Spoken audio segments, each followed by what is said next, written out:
This is our welcome home sign. Whether you came here for the first time or you've been here many times, it's always welcome home. Here is the lobby.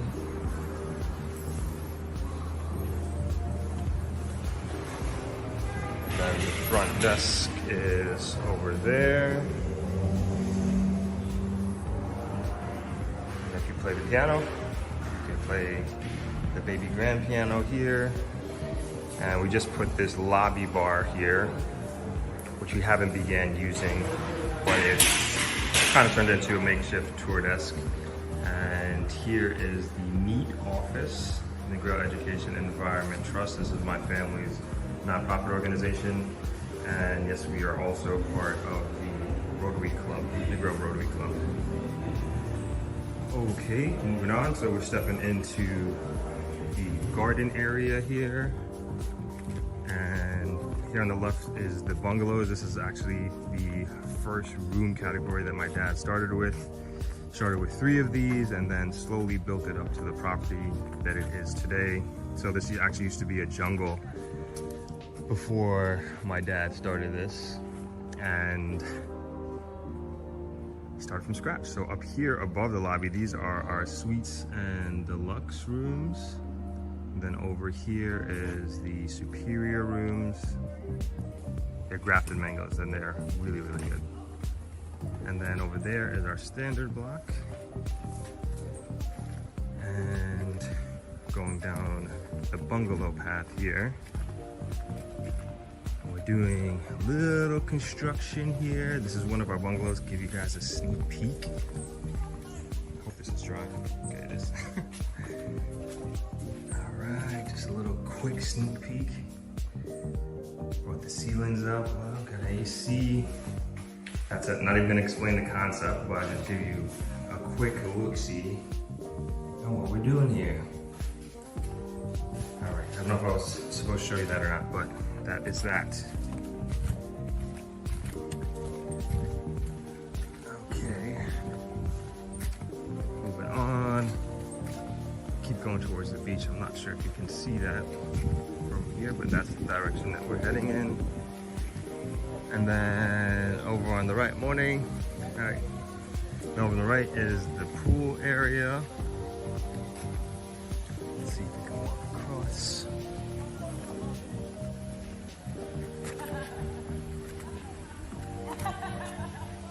Hope I'm not moving too fast here, but no gimbal or anything. This is just with my phone. And this is a pool, has a bar, swimmer bar, which we open, I think they're opening it today as a matter of fact. And that's the waterfall. And then under the waterfall is a grotto, so little cave-like thingy that's cool. It's not too far, not too deep of a pool, I should say. So no diving. Then moving on, oh, sorry, I gotta walk back across.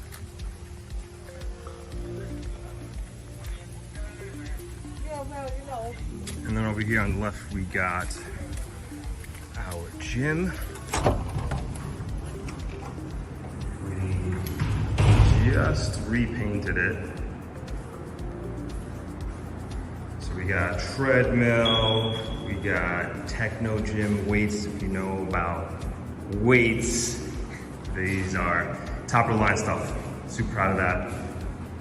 Elliptical, pull up, chin up, dip bar, squat rack. We got 2 exercise benches and bench press and a bunch of different plates.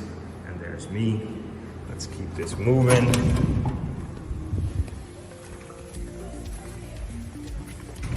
And then here we got the family room. It's kind of a place if you want to come chill out, want to read, hang out with the family. And then here we have like a map. And so every guest that we've had here, if you're from anywhere here that hasn't been scratched off, then you can come and just scratch it off. So we've had people from all over the States, all over Europe, Russia, China, Australia, New Zealand, people from all over the world, travelers. Oh, Madagascar, different places in Africa. Pretty cool. No one from Iceland and Greenland. That's surprising. I feel like we have had that, but maybe they didn't scratch it off. And then if you're just coming for the day, we have a shower here, and you can use this as a changing room, shower up, and go on about your day. So this is the family room. Play chess, you can do that as well. I like that from time to time. And then here's the bar and the restaurant, and of course the beach. Then we have our dive shop here, but I don't think anybody's diving. But come here, get certified scuba if you want to. I've been diving with these guys a few times. And then we have canoes and paddle boards as well if you want to get out there, and the glass bottom boat. So that's the dive shop's glass bottom boat right out there. And yeah, bar, restaurant.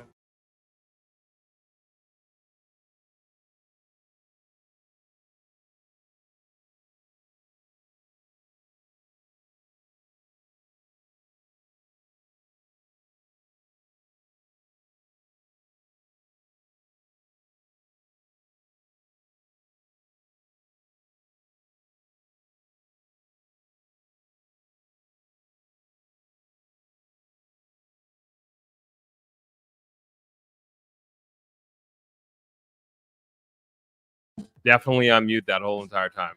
Happy Friday, everybody. All right, we're good to go now. Thanks for joining. Yep, sorry about that. We're good to go now. This is for those that are unaware, this is our second live stream of the week. We'll be, of course, doing our live streams on Sunday, our normal. But this is the Throp X dedicated live stream that we'll be doing every Friday at 4 o'clock. Actually, next Friday, I'm traveling next Friday, so we'll have to figure out something for next week. But normally, we're going to be right up until Throp X, right up until November. We're going to be doing this every week. And just kind of give everybody up-to-date insight. We'll talk about it on Sundays, of course, but this is definitely, I would say, the focus is definitely around Throp X more than anything else. And kind of going back to like how this whole thing originated in 2022, where it was just kind of us talking, ideating, coming up with different ideas and elements that we would like to bring to a meetup. And remember, this whole thing started with a meetup, right? And the idea, I don't know who it was that brought up the idea of doing a meetup, and we converted the meetup into a conference. It was just like one thing led to another about just kind of giving back and further cultivating this community that we have started together. And then it turned into Throp X, right? And that was in 2022. And this is the third year that we're going into it, which is really, really exciting. And just so awesome that we're able to do this for another year. And it's coming back bigger and stronger than ever before. And like I said, I do want to use this as like a forum to get some ideas as well. I do want it to be two-way as much as possible. Like when we get to any suggestions anybody wants to have that we can add, and we can build off of what we already have. I don't think we can do anything too drastic, like change the days or, add or subtract days. But as far as I would say, getting certain people, I want to go through that already. Like we have some really awesome speakers that have already been confirmed, and there is room for, I would say, one or two subjects that we want to talk about. And so obviously one of the main things that people are interested in is in real estate here in Jamaica. And I feel like the landscape is changing very quickly. And it definitely has changed since I first did the real estate boom, however many years ago, and where we find ourselves now and what I think we're going into. And a lot of it is, in my opinion, and I'm going to definitely do some canvassing on Sunday, but in my opinion, is based on what is happening in the US and their real estate market and also their economy as a whole.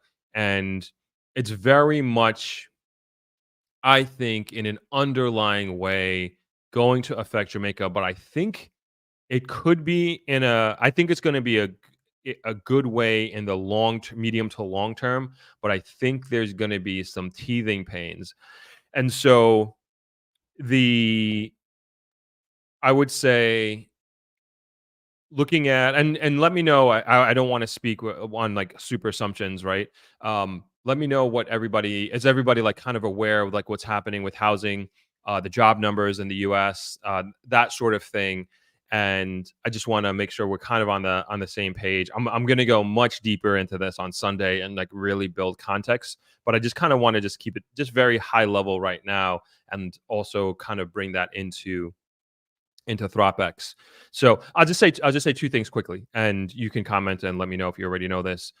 So one thing that came back was the numbers that came out in June was the inventory, and they're really focusing on Florida and Texas, and they're talking about the housing inventory being high, and obviously interest rates continue to be high, and inflation. People are talking about that a lot, and like I have like a lot of anecdotal data from people who are coming down here, and I would even say people who are not coming down here because of affordability and concerns. And a lot of the market decisions that people make and spending decisions that people make really comes down to confidence, right? Confidence that they'll be able to pay off the credit card, pay their mortgage, continue to live, X baseline lifestyle that they have without doing too much of a financial risk, right? Um, so I see Javon coming in, like no houses are being sold, rates haven't fallen, layoffs are on the rise. Exactly. So that's exactly what's happening in the US. And so this is the data that's coming out, right? And we also have to remember that when we get this economic data, this housing data, that there is a lag effect on this information, right? So there has been, I believe that was those were quarterly numbers, I believe. And so in order to get those quarterly numbers, this is already the past. This has happened already. So there is, and in my mind, there's no evidence to show that there isn't any continuation of this behavior, let's say, and that continues to go down this route, right? And so you have this information, and what do you do with it as an investor, potential investor? And so I go like a little bit deeper, right? And you look at those folks that may be in a position, and there's several different categories of people and investors, right? And there are, let's take I would let's this is my assumption, right? My assumption is that the average investor that's not living in Jamaica but maybe is looking for a second home in in Jamaica, looking for a retirement home, maybe they put down on it. And my concern, I would be, if I was in the real estate market, like in banking or maybe as a realtor, is like, can there be a continuation of these homes being paid off and paying back to these financial institutions? I don't have access to that data. I don't have access to that information.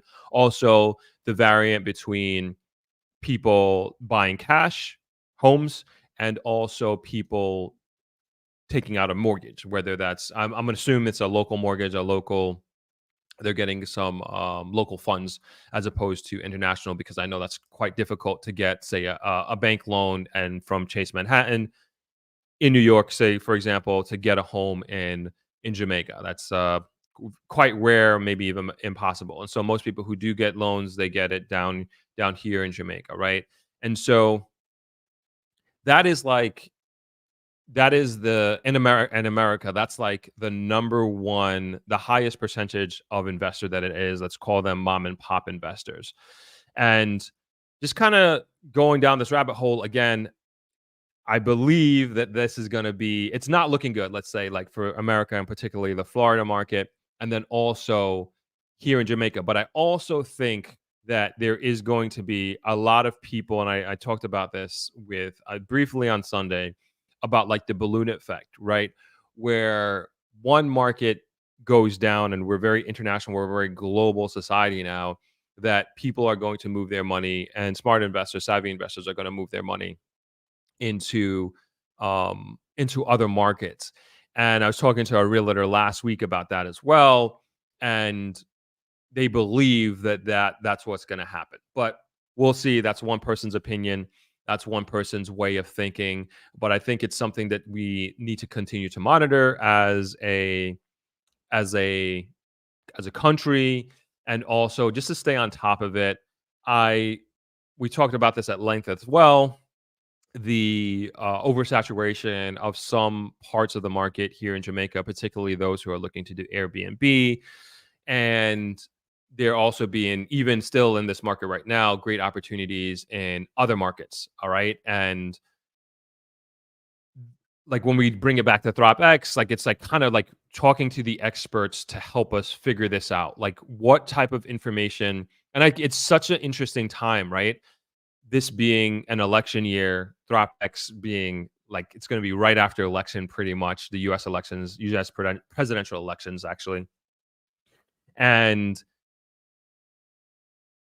I'm curious to hear what particularly the realtors and also the lenders have to say in regards to like what they have at that point, what they would have been experiencing here in Jamaica the previous 3 months. And so we're pretty much that, like we're August, September, October. So this is such a crucial, I would say, crucial time, and I'm really looking forward to hearing what they have to say and where their minds are at, especially as it relates to not only confidence in the market but also opportunities in the market. And definitely interesting. Let's get to the comments real quick. I'm gonna start from the top. Happy Friday, Joe. You've had a long week. Well, you made it. You made it. What's going on, Donna? Please listen to Donna. Hit that like button. What's going on, Jeff? Happy Friday, everyone. And also, I'm going to play the Throp X. It's the first version of the trailer. It's totally, well, I won't say totally different. It's quite different now. But if you're a channel member or a Patreon member, you've already seen it. And thank you for your feedback. So I'm going to show the same one shortly. Sherry says, soon come. Awesome. Mystical, so beautiful. Serenity is talking about the video that I played in the beginning of Travelers. Joe says, wow, you guys are doing amazing work. Can't wait to be at the conference in November. Awesome, Joe. There's more that was done, and I promised this last week, right? We're gonna do a video at some point. Not, I doubt I'll have time to do it tomorrow, but I'll do another video showing the updates that we have here at Travelers. Donna Bryce says, beach view on Sunday, weather permitting. That's the thing. Like even now, it stopped raining, but it was like torrential downpour, and you just don't know. So it's just very annoying to be setting up and breaking down out there, and then the restaurant, because everybody moves into the restaurant as opposed to be on the deck, it just gets very noisy. So it's just kind of been a safe bet to be here. What's going on, Michael? Chiming in from Wisconsin. Lisa, how you doing? Oh, speaking of Lisa and Simone, we got greetings, Simone. We have the Patreon call tomorrow. So if you guys want to join that, the Throppers Think Tank live stream, I would say Zoom call. That's tomorrow at 12 o'clock. So you can, I don't think it's in my description, but if you go to Patreon/Throp, you can join that. Javon says, how's it changed? I think we talked about that at length already. Naya says, hi, Throppers. Does anyone know if the Treasure Beach area is operational now since the hurricane? Some places are. So I saw that Sunset, their restaurant is open. That's where I always stay when I'm in Treasure Beach. I saw Turtle's Nest. I've stayed there for my dad's, I think that was his 80th birthday party we did there. That's a villa that's right on the beach. Beautiful place. They're doing some repairs. So it's slowly coming back just from what I'm seeing. Charles chiming in from Nassau, Bahamas. Good to have you. Giovanna kind of read through these already. Yeah, layoffs, rates haven't fallen, no houses being sold. Phil, what's going on? The stock market this week was a testament to what's happening. Yes. Or they take the equity from the U.S. home. Yeah, and it's just like, again, confidence, and it's just like, do you believe this, this whole soft landing situation and that sort of thing? And it's just like, listening to people and like how they feel, like how like it actually feels, and again, going back to confidence, like that's the thing that I think is very important to pay attention to. Ben, what's going on? Thanks for joining, man. Good to see you. Edith says Jamaica needs to stop copying everything about America. There's no reason for the price of houses to be so high in Jamaica. Stop focusing on investors. Jamaicans want to come home and retire. Yeah, but it's also, Edith, the majority of the investors that I'm talking about are a large portion, I should say, maybe not majority, a large portion of them are those folks in the diaspora who are coming home to retire. And in many ways, it's just they are the ones who are driving the price up. And I'm not saying that that shouldn't be like there is a demand, there's a high demand that has been created and people are willing to pay those dollars. And they want to come home and they want to retire at a certain level, let's say, at a certain lifestyle. And it's not necessarily, we're not talking about foreign institutional investors like let's say a BlackRock, right? They're not, at least as far as I know, I haven't seen them come into the Jamaican market. Here in Jamaica, we have a lot of homegrown institutional investments, REITs with I know First Rock was a big one of the, not First Rock. Is it First Rock? First Rock Financial? Yeah, I think so. Again, First Rock, BlackRock, confused. And so there is a lot of local institutional development that is happening here. Many, many developments are coming from the public market, public funds, and these institutions are doing these large scale investments, right?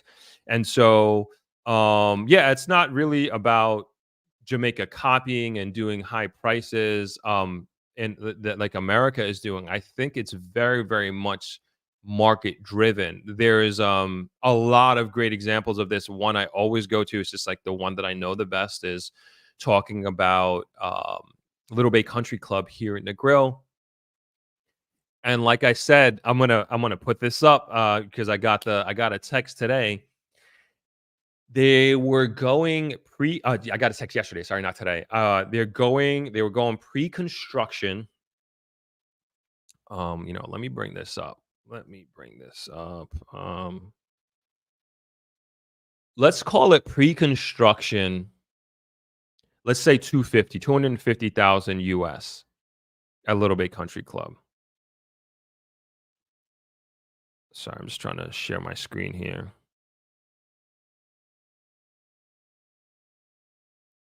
All right, so this is Negril, just so we can know where we're at. So this is downtown Negril. This is the roundabout.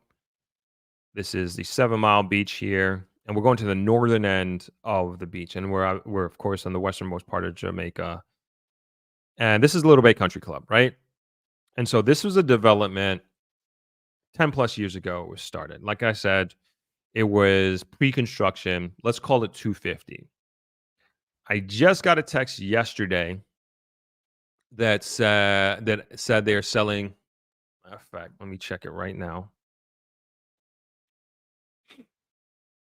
I believe it was a 3 bedroom for $1.3 million.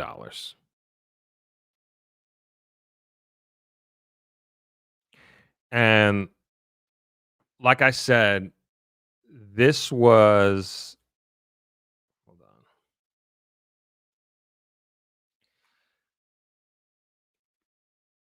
on. We're talking about trying to find out like the date. If anybody knows like around about when this place was constructed, I want to say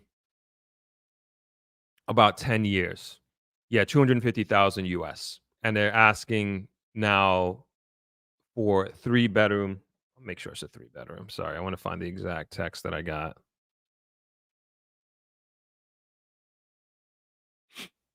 Yeah, 3 bedroom, Little Bay, 1.3 million US. I mean, and that's kind of normal. Like, I did one, I think a 2-bedroom. This is one of my first videos, the first real estate videos. I at Little Bay, 2-bedroom for it was 500,000 at the time. Or maybe like I can't remember. 550 at the time. Let me see if I can find it on my channel. And it's gone up to, and a 3-bedroom, 1.3. I mean, that's yo, that's a lot of money. Another good example is Point Village. Hold on, I'll bring that. We'll go to Point Village. So this is, I won't say Negril's newest, but one of Negril's newest. The newest one is Aqueducts. We'll go down to that in a second, downtown Negril. So, all right, 1.3 million, 3-bedroom there, right? Go over to Point Village. So these are actually, so Little Bay is actually homes. So you'll get like a ranch style home, right? And the apartments at Point Village, you're looking at, all right, we'll go back. So my brother bought an apartment for 158 all in, 1 bedroom. I want to say, let's call it 3, maybe 5 years before that, you would have been able to get that apartment for under $100,000. Anybody take a guess what a 1-bedroom apartment at Point Village is going for right now? Just take a guess. Even throw in a studio. Let's do 1-bedroom in studio. What they're going for at Point Village right now, and you guys can look it up yourselves. But like, just give me like what you think. Again, not a home. We're talking about an apartment. And my point is the appreciation, the rapid appreciation. All right, we got 26 million. You make me do math here. 26 million divided by 150, 173,200. So now 200,000. So 26 million is 173,000 US. Any other guesses before I tell you what's going on here? All right, so you can get for 1 bedroom now, what I say, 158, my brother bought it at. I know of a small studio that just got sold for 250,000. There you go. Simone, there you go. Studio around 275. So now if you're looking at a refurbished large, so that's a small studio that I said. So if you're looking at like a large studio, I mean, you're probably like 300, to even come to the table. As a matter of fact, yeah, I was actually looking into one. A large studio was $330,000. A large studio. So these are like, and like this is like, and the 250, what did I say, 250, 255 for the small studio. That deal was done in July. I want to say early July. It happened. So now if you're looking at a I see people here saying like 600, 725. So now if you're looking at say like a 2-bedroom, I mean, minimum $500,000. And that's if you can find it. Like those are probably one of the most difficult ones to find in that complex. I'll even say that even at the Little Bay Country Club here, you're not like, it's very, very hard to find something there. I'll be very, very hard to find. It'll be very, very difficult to find something for sale because not a lot of people are selling there. Edith says, my point exactly, that is not sustainable, is going to crash, much like the US housing market. And if you are using a loan, you will be upside down. No. All right. So it really depends on the market, Edith. So gotta understand, like Negril, we don't have enough housing here. So this is 100%, this is an inventory situation that's happening here. It's an inventory. It's not like We have like a New York, for example, or even a Florida, where like all of these like luxury condominiums are going up, and you got to come to the table with $500,000 minimum to even talk to a realtor, kind of thing. $1 million apartments going left, going right. It's not like that. I'll also say it's not like Kingston either. Where you're seeing like all these crazy housing developments going up like crazy, luxury building left, right, and center. Like Negril is for sure there is not enough housing here. So, and a good example is like you can try to get, we're in August now. If you try to get, say, a long-term apartment in December here, November, December, like go right through March, you're not going to find anything because like it's all booked up already. It's all booked up. Like people are coming down the snowbirds, and there's not enough housing here. There's not enough housing. There's not even enough, and it doesn't necessarily, and for sure I would say on the, I would say, non-luxury housing either, right? So we don't have, I will say Negril doesn't really have a strong middle class, right? And I think that needs to change. But I think a big part of that, big reason, is because we don't have enough housing here. And I always think, like, when I think about the future of Negril and the what it can turn into and the potential here, I always think about young people, right? And I always think about particularly like young Jamaicans, and how do we get Kingstonians like that are fresh out of UE or UTech or even Montego Bay Community College? How do we get them to come and move to Negril? And I think there's like a lot of social aspects of it, like challenges, like things to do, people to meet, lounges, like restaurants, that sort of thing, like stimulating things, that places that young people can go to in particular. But I also think it really does come down to a housing affordability here, because it's so expensive here. The housing, the rentals in the grill is like very, very expensive. And again, I think a big part of it is because we just don't have the inventory in the grill to have like competitive pricing. Cause like you as a landlord or a landowner, apartment owner, like, you know, I mean, say what you will about it. Like if you can get $1,000 US dollars a month for an apartment on the beach road, let's say, why would you and why would you charge less? Why would you charge, say, 500 or half the price? And because it's, I mean, it's really supply and demand. I believe, my intuition is telling me like that is the story of Negril. It really is a supply and demand situation. And then on top of that, it's the quality of the accommodations that we have available, right? And so if you're moving and you're trying to elevate yourself, and I will say this will go for, eyes are drying out here. This will go for, say, a young person in Kingston, also a person who, like, is, say, coming from abroad, and either maybe they're retiring here or maybe they're trying to spend 6 months here. I would think, and this is even my personal opinion, like if I'm going to be moving somewhere for an extended period of time, like I want to at minimum be at the baseline of comfort of where I'm leaving from. And especially if I'm going to be paying you're probably gonna, I would think, if you're like, say, coming down here from New York, you're probably gonna be paying a lot less in rent for sure. But as far as like the standard of your living and your accommodation, like I would think it would be kind of the same along the same line. And if not, if it's possible, you want that to be elevated, right? And I always say, like, we're competing globally, we're competing internationally for those folks to come down here, for those folks to live here, for those folks to invest here.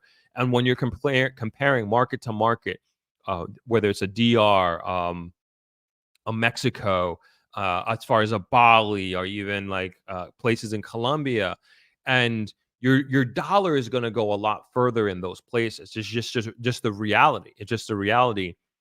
And so with that, we don't have a lot of that type of accommodation, like that would meet, I would say, your average standard of, say, somebody, and I'm sorry I keep using New York. So let's go Miami. Of your, like, say somebody who's living in one of those high rises in Miami and they're looking to spend extended period of time here in the grill. I mean, we just don't have it. We just don't have it. I know I was going to talk about aqueducts real quick. Um, Here in the grill, I mean, there is just nowhere. There's Little Bay, there is Point Village, which we pointed out. Um, we got a handful of villas. I also think that's like it's such a huge, unbelievable opportunity in Negril is villas. And I was talking to, I'm not gonna say who they are, but there was a villa operator here in Negril, and they were telling me, and it's one of the newest villas in Negril, and they were just telling me just how well they were doing because there's no competition, and there is maybe, I would say, standalone villas in the grill, maybe 5. I mean, I'll give you 10, but that's a stretch. That's a stretch. Huge stretch. And I'm not considering like Idlewild villas are amazing, but that's like they're beautiful, beautiful, beautiful. But like that's not a standalone villa. That's a cluster of villas. That's on a property. Beautiful villas that they have there. Amazing. I've been in several of them actually. But standalone villas, Sandals have, I think Sandals and Beaches have done villa type accommodations, but again, it's on a property, and I think that is a mega, mega, mega huge market in the grill that is just not being tapped into. And they were telling, and that operator was telling me, it's just like, I don't know why nobody's doing that like they're doing it in Treasure Beach. And I consider it, I said this before, like I feel like Treasure Beach is like the Villa Mecca of Jamaica, as a matter of fact. And they're beautiful. They're right on the beach. I mean, this is one of the main reasons like I love going there is like those type of accommodations. As I mentioned, Turtle's Nest, which is absolutely beautiful, gorgeous, gorgeous place, super reasonable as well. So I think that's a huge opportunity. So let's sticking with my point about low inventory here in the grill. Let's go to this is the aqueducts. Yeah, we gotta see it. So this is aqueducts. This is downtown. Hold on, make sure I'm looking at the right thing. Yeah, this is it right here. This is the aqueducts right here. This is the roundabout. This is the aqueducts here, and I think these are going for like 350. I want to say 350 for a 2 bedroom, and not on the beach, and I'm not gonna lie, it's not my favorite location either, is downtown Negril, but they have a lot of these are available. The newest modern um developments in Negril, but not my you know, I personally wouldn't be living there only because, and I'm not trying to, crap on I almost cursed. Not kind of trying to crap on it or anything like that, but that's a lot of money for this area. I mean, it's one of those places like you gotta kind of believe that this area in the future is gonna get cleaned up, and it's just it's just too many, just so many eyeballs, on this place and in this area. It's a decent property, well kept. We did a tour there for Throp X 2022, and people appreciated it for what it was, and it's supposed to be doing some like, or at least it's slated to do some sort of expansion in this area here, but I don't think anything has moved in that regards. But this is the aqueducts in downtown Negril, and yeah, it's going for quite a pretty penny. So let's keep going here with the comments. Javon says, "How are people affording these?" The majority, if you're talking about these developments that I was referring to, the majority is again, it's like mom and pop, and I don't mean this in a bad way. Mom and pop investors that are abroad, that are a lot of people who are retiring, are part of the Jamaican diaspora. Like it's a lot of those folks who are buying these. Blazeworks says, based on the map, any development on the inner side of the road away from the beach. Yeah, so good question. Oh man, I wish I could find this article. So let me look it up real quick. 1 second. Um,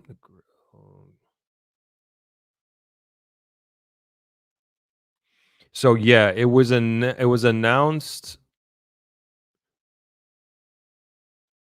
Nope. It was announced, I think 2 I think it was like 2 weeks ago. This is a luxury 32 unit development on across the street, and it's being done by one of the oh yeah, here I got it. One of the ISAs. I think we talked about this. If we didn't, my apologies.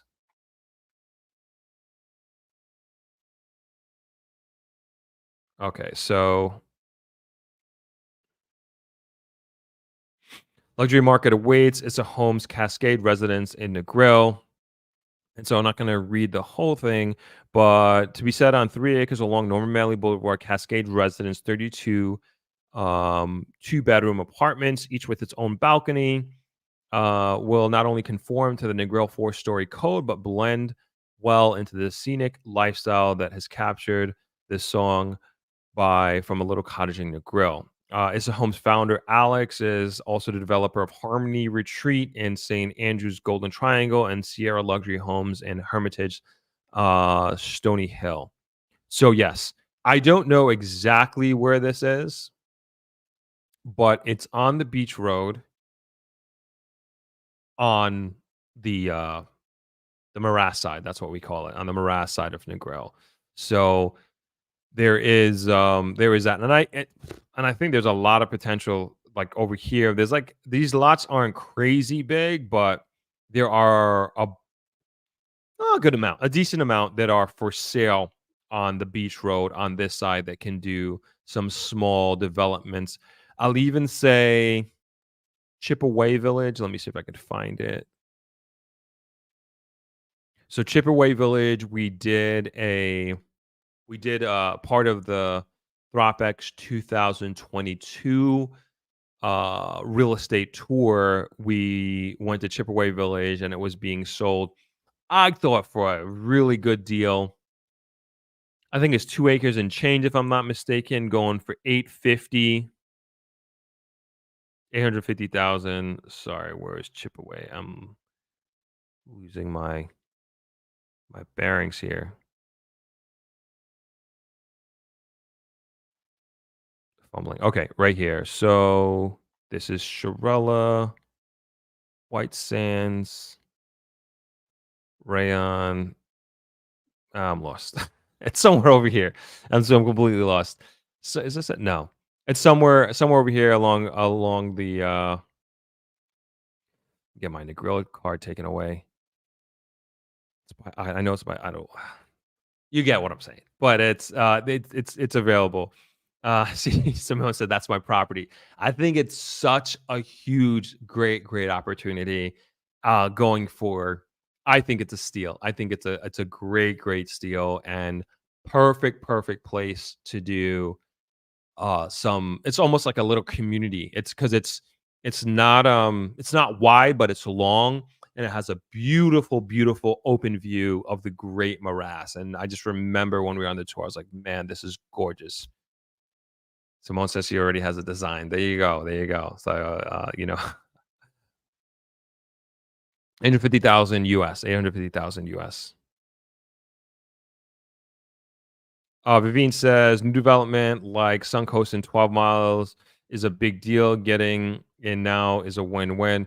I agree. I think forward-thinking developments like that are very important, and like that's what's going to push the Jamaican market, especially like for like a St. Thomas that doesn't have anything like that at all, and it being so close to the airport and so close to downtown Kingston, etc., etc. Nicole says, I was just in Cherry Gardens in Kingston. Eye-opening prices. Also visited Tivoli Gardens to see the beautiful public artwork and community spaces being made to uplift the community. Can you say eye-opening prices? What can you just elaborate on what you mean by that? Javon says, I mean, what are the land prices in the area? So this is just you know, don't take this to the bank or anything like that, but they say like 1 acre of land on the beach is about 1.5 million. That's, you know, open lot sort of thing, which there aren't US, 1.5 million US, and there aren't many of those left here in Negril. And then, you know, as you go to like the West End, right? Especially like deep West End, my friend bought, then this is not even deep West End. My friend bought a property, I think it was 2 weeks ago. I showed, no, when I did the Hurricane Barrel video, I showed it. I did a drive. We were doing a drive through Negril, and I showed his place. And he bought his land. It might be 1/4 acre for like less than 40,000 US. Let me see if I can find it here. I wonder if I should be putting his place on blast like this. But it's, and you guys have seen it, and if you watch that video, you'll see it. And he's putting on a very beautiful modern villa there as well. It's not on the cliff. It's on the cliff. It's on the cliff, but it's on the west end, the cliff side, but it's not cliff side, so to speak. It's down like one of these lanes, and really, really beautiful. Still under construction at this point in time. So if you want to check it out, you can take a look at it at you can take a look at it on my Hurricane Barrel drive-through video. That was like a few weeks ago. So sorry, Javon. And last thing, like I'll say on Deep West End, like even here, I'm like kind of going back to my push for villas in in Negril. It's just like, I don't know if all of this land is for sale, but I know a lot of it is for sale. I'm talking about like along this coast. Again, another great one. I feel like showing this video. You know what? I'm going to show this video. So this is somewhere west, and this is my friend Angela Eastwick's place. She's from Long Island, the building, and she is selling it, and it is such a beautiful view. And next to her place is Ripple. And then every time I do this, there's no picture. Oh no, there is. Okay, let's go. This is Ripple. I've never been here before. I've only flown my drone there, not really trying to be nosy. I was actually capturing Angela's place, and it's a beautiful place. Let's see. And this is a villa there. Looks really nice. Pictures look great. You know, I don't know as far as like how good they're doing business wise, but I think this is like a phenomenal idea. I mean, look, this place looks absolutely gorgeous. Absolutely gorgeous. And I think these types of accommodations are like, they just are very rare in Negril. And like I said, like the view is just so amazing. Like it's just so naturally beautiful. You really don't have to do much. Obviously, do a good design. You know, don't do. It was. I gotta be careful here. You know, don't do this like. I mean, design it however you want, but I'm just like, let's just think a little bit more modern in our designs, and also not just for modern sake, but also in just being not effect just like an efficient, right? Just being like an efficient place. Of course, thinking about like alternative energy, water harvesting, and make it make sense in its design. And like I said, I haven't been in this place, but it looks, I mean, it looks like it's catering to the modern traveler, right? And the person who's going to stay in Negril on an extended vacation. Looks great for families. So yeah. So let me show you this video like of Angela's place real quick. See if I could find it. Stop sharing. Don't worry, I'm gonna get to the comments shortly.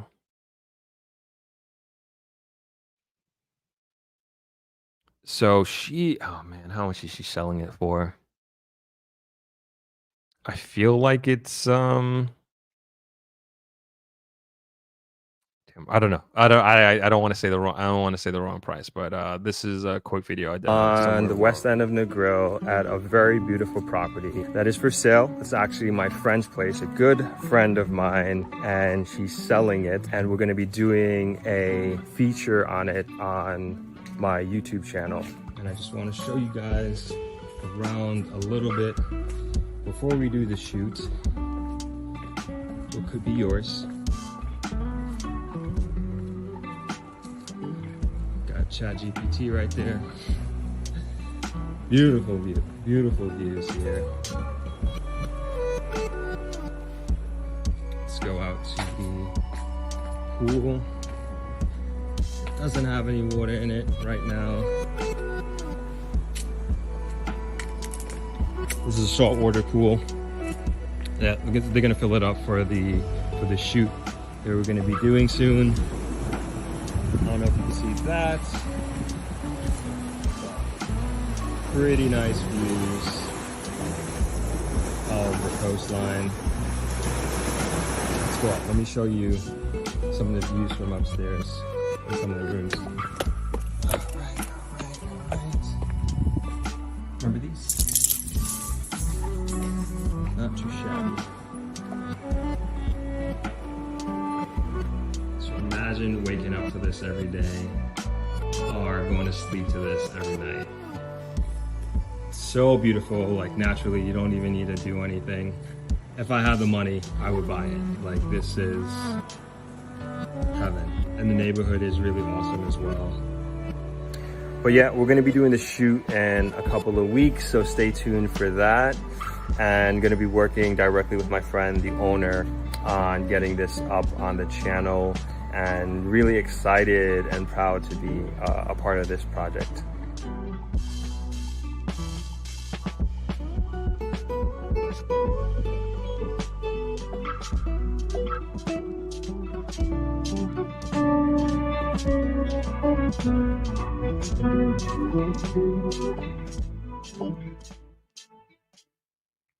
So yeah, that's Angela's place, Angela Eastwick. As far as I know, it's still for sale. If anybody's interested, let me know. Shoot me, can you email me, throp@thropmedia.com, and I'll put you in contact with Maura, who is the realtor that is in charge of that property. But yeah, I think it's great location, beautiful view, and there are a few other villas that are under construction along that same strip. He says, I'm not even looking anywhere near the coast and I am priced out. I'm not trying to have no large mortgage when I retire. Just spoke to a realtor and she told me to prepare to pay $35 million. What's $35 million?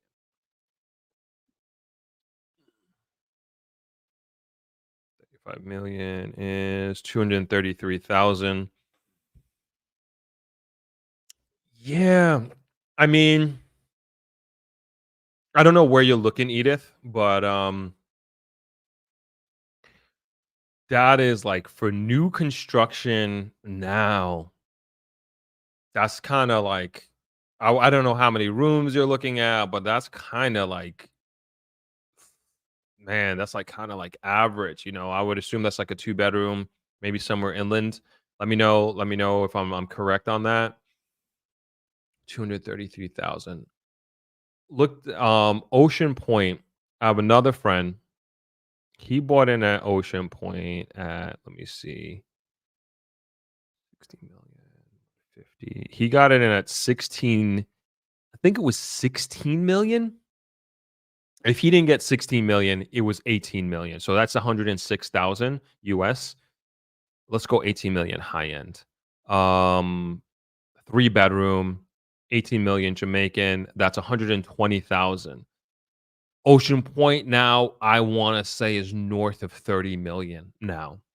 And it's just like one of those things, like the accelerated appreciation for these properties. Like, it's just unbelievable. And I thought, 16, 18 million, that was honestly, people said that was expensive back then. People were complaining that was too much money. That's too expensive.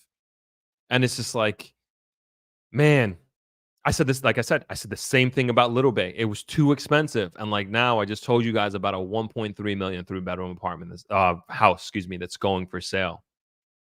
And I guarantee the 35 million that you're saying now, that's going to go up tremendously. Unfortunately, for those folks who are trying to buy a home and retire or whatever your situation is, it's just like the appreciation and demand for Jamaica is like it's crazy. It really, really is crazy. I'm just curious to hear if you're willing to share, Edith, where you're looking to do that, or potentially looking to purchase. Simone, thank you for that. Did the ownership issue get resolved? That was we're talking about Chipaway Villas going for $850,000 here on the Beach Road. That was one of the main things, like something with the title. I don't remember what it was, or something, but I'm not sure. Yep. Good point. Thank you for that. There was something wrong with the title. Joe says, "Why are people selling now in the grill if the appreciation is as good as it seems? Why not pass the property down to children, family?" Good question. Good question. I'm not sure the individual situation, and I was trying to find out from the person who told me about it, but they didn't get back to me. I was trying to find out a bunch of information, but one of the pieces of information I was looking for is why are they selling? I have no idea. I have no idea what their situation is. Um, but I can say like a lot of properties here in the grill. Oh, I'm really talking commercial. Well, we won't get into that. But yeah, good question. I'm not sure why, Joe. We won't get into the commercial property side of things. Javon says, "How often do these opportunities present themselves?" All the time. All the time. Again, bringing it back to Throp X. We did part of the property tour last year, 2023. We went to Coral Seas Cliffs. I'll show it to you right now. Went to Coral Seas Cliffs, which is downtown. Let's see. We're not getting my Negril card taken away today. We're going Extabi, Rock House. Boom. Okay. Coral Seas Cliffs. So you got Rock House here.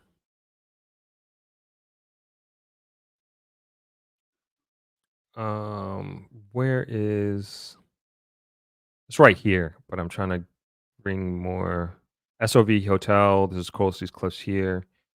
And Sips and Bites. Oh, it's my favorite. I'm just putting you guys on. This is side note, low key, one of the best restaurants in, dare I say, Jamaica.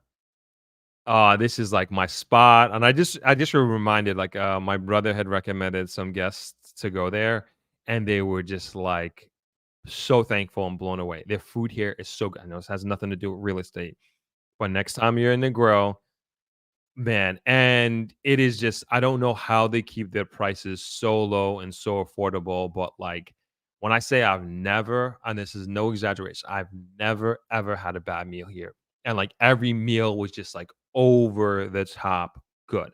Phenomenal restaurant. I mean, no frills. I mean, this is the inside of the restaurant, nothing like that. But man, you want a good meal, you want some good food, and you want to be full after you leave, sip some bites. Sorry, I just had to do that plug because it's just such a really good restaurant. So anyway, back to what I was saying. Coral Seas Cliffs. We went on the Negril Real Estate Tour, Throp X 2023, and torrential pouring cats and dogs. And we went here. This must have been how many of us? 55, 60 of us on this tour. We had 3 coaster buses, and everybody was just like so game. You know, they got off the buses, they walked through the property, they toured it. This is among many other properties that we visited. And going for $3 million US, this property, 30 rooms, and a bunch of people got together that day and said, "Hey, you know what? All this would take is 30 of us putting in 100,000 US each, and we can buy the property." And essentially, that's what they did. They pulled their money. Group of people that were, for the most part, strangers before coming to Throp X, pulled their money together and they bought this property. And now they're converting the 30 rooms into luxury condos. And these types of opportunities are there, but you got to be creative, I think, and a lot of times, and you have to have vision. The folks who were there, and like shout out, salute to the Throp community. I feel like we are a community that is like along the same lines of thinking. and we could see the diamond in the rough. And trust me, that day was rough, really rough. And it doesn't, and you know how we are with rain out here. No, it didn't bother anybody. Like, it didn't matter. We got our umbrellas out. Everybody got soaked. We did the full tour, saw the ruins, went throughout the property, and now they bought this property. They put it on Facebook, I think in April or something like that, and it kind of blew up. And people were like, "Oh, how do I get in? How do I get in the next time? Is it too late?" And that same group who's also coming to Throp X this year, they're going to be doing it again, and they're already working on their second deal that I can't talk about, but I know exactly what they're trying to do and what they're going after. But they're going to be duplicating it, and they already are doing doing the renovations. I already shot the video like a month ago. I don't know when I'm going to get that thing out, but telling the whole story of how they came together, how they pull their money, and how they are making it happen. Group economics, as they say, right? And so there's tons of this, and we're going to be doing this at Throp X. You better believe it. We have tons. I won't say tons, but we have, I would say, a few gems, because it's always changing, and we are always going to new properties. At least 2 years in a row so far, and you better believe we're going to be going to some new properties this year as well. Let's see here. He says, Pinnacle, what's your thoughts on that project? I actually did a video on that. Let me see if I could show you the intro. All right, let's see the cold opening. Our intent is to change the landscape of Jamaica, to put us on the map globally as we deserve to be. Our product is far more supreme than I see in other places where they have far less. So there's 4 towers of the wildlife and birds around the development: the swallowtail, the canary, the hummingbird, and the phoenix. Each tower has its own level of amenities in terms of gym, lounge areas, pool, cabanas, concierge, tennis courts, basketball courts, golf simulators, cigar bars, cafes, restaurants. In order to stabilize the construction, we drive concrete piles down into the ground to the tune of, this is 28 stories, 180 feet down below, in order to stabilize the building. Now, everywhere is developed. So why we don't have, as a developed country, we should have something like Singapore, Dubai. I will do it first.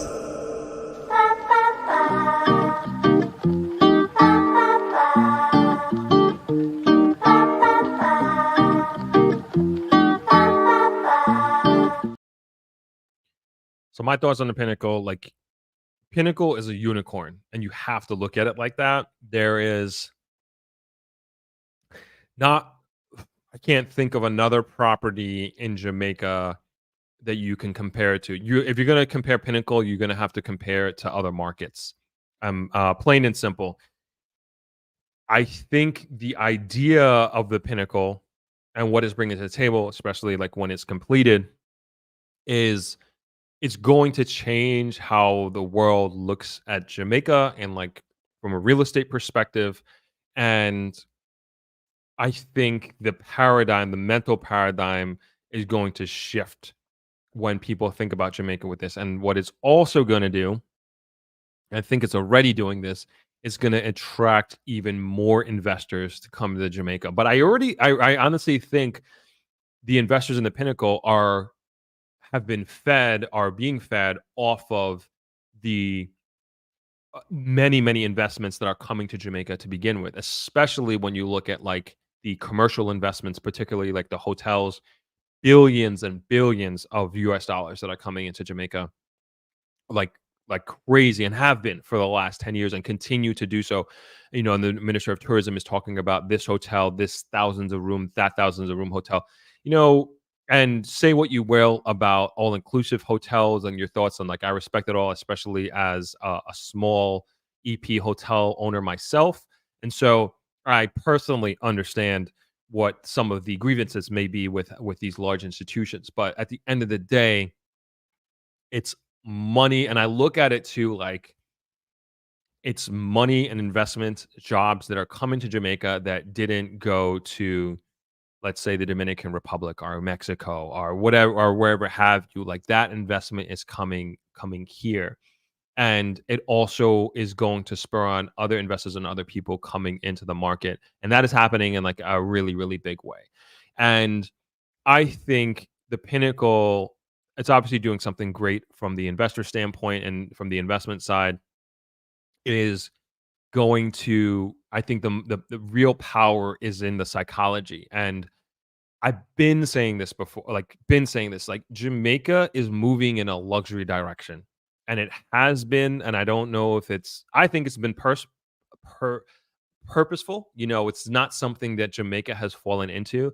And this started many years ago. And I'll always go back to, I moved here in 2006, and I was very involved with the Jamaica Hotel and Tourist Association. I remember sitting at it must have been a general meeting at what was known as Grand Lido, which was one of Negril's premier all-inclusive hotels, which is now known as Royalton Negril.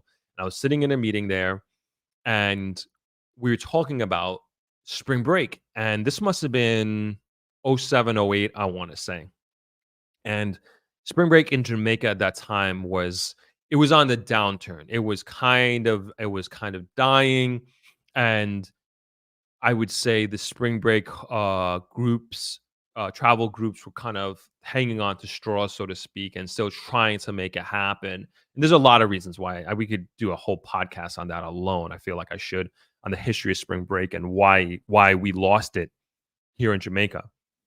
And I don't know if you remember, like we had MTV down here. The Rock was right here on Negril Beach. And I remember, I think I was in high school when I saw this. I was like, oh, that's my hometown. That's Negril. I was living in New York and Long Island. I was like, man, this is crazy. And all of that went away. And fast forwarding to that meeting that I was in, and I was advocating, I was like, man, why don't we push for this, and why don't we make these adjustments? Because there was like a lot of reasons, like internally in Jamaica, why, like when I say in Jamaica, in Negril, why it didn't work. And it was a lot to do with greed and not working together. And Negril was a very, very divided community back then. I mean, there was just like Beach Road versus Cliff, Bloods and Crips situation. Like, I'm not even kidding. It was so divisive, man. But it's a different community now. And back then, there was a lot of that. There was a lot of that infighting that we were having as a community, that I just kind of fell into the politics of it all. And basically, the hoteliers at that time, they were ready to give it up. And also, the JTB was in that meeting as well, and they were talking about giving it up. And I can't remember who the representative was, but they were talking about the average spend of a vacationer. And they were essentially moving into getting more mature people into the market. And at the time, like I was young, I was like, I want more young people to come here. I want more young people to have fun while they're here in Jamaica. And that's what I was advocating for. But bigger picture, longer term thinking, the JTB and its wisdom, they were like, no, we're going after more of a mature market that has more dollars. And remember, these kids didn't have money. And Travelers, in a large way, was built on spring break. We were a premier spring break hotel. And I remember the first time I met Adam Stewart, this was like 10 plus years ago. And it was at a JTA meeting in Ochi at one of his hotels. And I introduced myself, and I was like, yeah, my family owns Travelers. And he's like, spring break. And like, so we were known for spring break as being a spring break hotel. But you had like 4-6 spring breakers in a room, splitting the cost of the accommodations, food, everything. And those packages were going flight, food, hotel included, less than $1,000 US. And so that's a very, very it's a cheap market. It's a cheap market, which will work if you have the volume, and I think that's why like Acapulco are like those types of destinations, they work because they have these large all-inclusive hotels that they can, stick in hundreds, thousands of kids into these hotels, and they're like large hotel after large hotel after large hotel. And we don't have that, particularly here in Negril. And Negril is made up very much of small hotels. Like majority of the hotels here are small 2-floor hotels, and we were trying to do spring break. Another indication that was a recent indication of the direction that Jamaica is continuing to move in, and I think more of a luxury direction, is I look at the airport lounge. And I know I brought this up before. We have now two, and talking about particularly in Montego Bay, two, when you're on the departure lounges, two Mobe clubs, Club Mobes, which are actually you can get it on arrival, as a matter of fact, as well. So when you're departing, go into the lounge, and that is a very specific type of traveler. That is a credit card conscious traveler. That is a points conscious traveler, and that is somebody who is thinking very sorry about that. So thinking about very much their finances, and Jamaica in a large way is accommodating that type of traveler. Look at the airport, Montego Bay Sanctions International Airport, beautiful, and they're continuing to do upgrades. Beautiful, beautiful, very modern European. And again, we're catering to that modern traveler that has X amount of dollars. And when you're coming in and you're being welcomed here, you want to feel, and Jamaica is very intentional about this. They want the traveler coming in is like, oh, I'm in a modern hotel. I'm in a modern airport. I'm leaving a modern airport. And so that's like another indication. And the last one, I'll say, I remember the Minister of Tourism, Edmund Bartlett. He was and is, I believe, still trying to get into the Chinese market. And one of the main things that he advocated for in trying to attract that market is the luxury brands, right? And we don't have any luxury brands here, like for sale, like the Louis Vuittons, the name your luxury brands that are out there. We don't have that here. And particularly with the Chinese market, that's one thing that they look for when they go on vacation. And so when you compare us to, say, the Bahamas, and that's the only one that I can think of that I experienced myself, where you can kind of really go shopping. Like Jamaica is not a shopping destination by any means. Like definitely not. It's kind of like if you're shopping here, you're more than likely you're shopping for like trinkets and gifts to bring home, souvenirs to bring home to your family and friends, sort of thing. So that's what I think. Where I think that Jamaica is heading in and is going after that top tier market. And I think of a Pinnacle is complementing that. Look at the road network build out and the plans for that.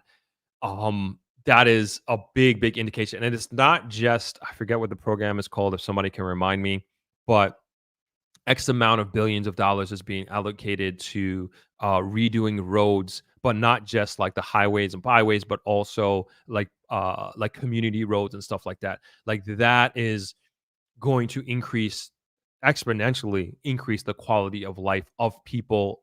It's going to bring down the cost of transportation, commerce. We're going to save time. We're also going to save money. We're talking about less flat tires, people's cars being mashed up with potholes and that sort of thing. All of this is going to change the image, the perception of Jamaica, and I think the Pinnacle is a part of that. And again, let's put Pinnacle like it's a bit of a unicorn because there's nothing like that right now here in Jamaica.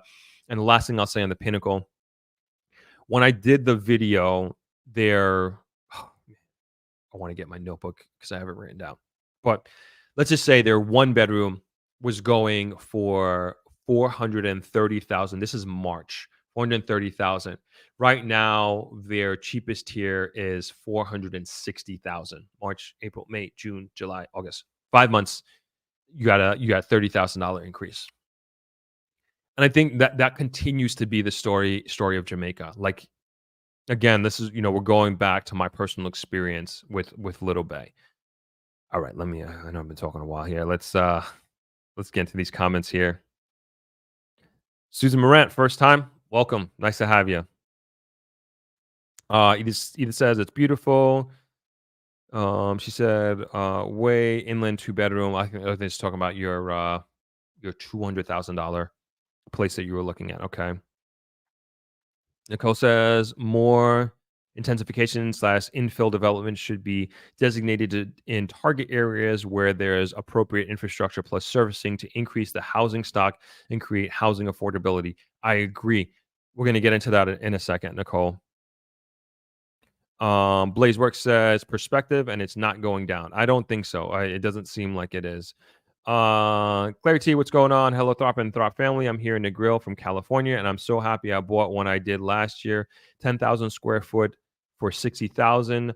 West End, not on the cliff, but overlooking the cliffs. I made a huge sacrifice to purchase it, but I'm so happy I did it when I did. I'm submitting my plans next week and hope to break ground soon. I'd love to be a guest to share my process. Excuse me, just eating Skittles. Clarities, I'm very proud to be a landowner here. I have big plans with my land, and I plan to pass this on to my sons. Amazing, amazing. Yeah, definitely. I think people would love the clarity. I love to hear your story and love to hear the ins and outs of your process, how you got here, what your thinking was, and yeah, we got to bring you on the show. We got to bring you on the show at some point at some point. I know people would love to hear from you. But so I think this is a good, I mean, damn, that's a really good 10,000 square feet for 60,000. So to give you some perspective, um, this is why you guys come on the show, right? This inside information. So let's go to Vista Bella, which is another development that's happening here in Negril. So this is downtown Negril. This is Nampro Road right here. And lost my place. Okay, this is Vista Bella here. Vista Bella, you're looking at 10,000 square foot lots going for $110,000. So you see, you see two different parts of the market right there. And my family has a few lots here, but we bought this 10 plus years ago for these lots, and we paid for our lots 10,000 square foot, 40,000. And this is, damn, I don't even know if my dad wants me talking about this, but I'm just telling you right now. And this was 20. This has got to be about 10 years ago. Now they're, like I said, now they're going for 110, and we just bought the lots. They're just sitting there right now. But that's gonna, that's like a direct apple to apples comparison between Clarity's 10,000 and the 10,000 at Vista Bella there. Let's see here. Sorry, I'm gonna bring that down. I would like to. The Leaf of Fellowship says, I would like to hear your opinion on investing in the South Coast, St. Elizabeth, Treasure Beach area, exact where demand is not as crazy. So I would love to invest there. Like if I know for a fact I'm going to get a place in Treasure Beach. I think it's one of the most beautiful places in Jamaica. And they're doing some, I know, like this got to have been last year sometimes. They're talking about like doing a road there and investment happening there, but even the people in the community, they want to keep it on a community tourism level and not have like big buildings, and they want to keep it low density, which is what I would want for Treasure Beach. And everybody there wants the same. And I think it's a wonderful place to invest in. And it also depends on, I would say, it really depends on your investment goals. I think it's a great place to do Airbnb, and there's a lot of villas there. And I think that and this goes for if you're doing a villa in Negril or you're doing a villa in Treasure Beach, like marketing is so important. Do not at all think that if you build it, they will come. That cannot be your business plan, because as much as people do want to come to Jamaica and have a great time, you got to have a marketing plan in place. And I can tell you, like, the baseline interest is there, and it's for you to like develop and work on it. So I think there's great opportunity there, and I think it's a great place to invest in. Tisha, what's going on? Good to see you. Nice to have you on. Edith says, okay, we'll look for the video. My sister told me about the Pinnacle. She's interested in purchasing as an investment. I'm looking for a house to retire in. So your sister, so not maybe this is for your sister. They have one of the 4 towers that they have there is specific for investors because they're not doing Airbnb. And I think it's a very, very, very smart move. And this is the thing too, Edith, for those folks, and I'm just going to keep it real with you.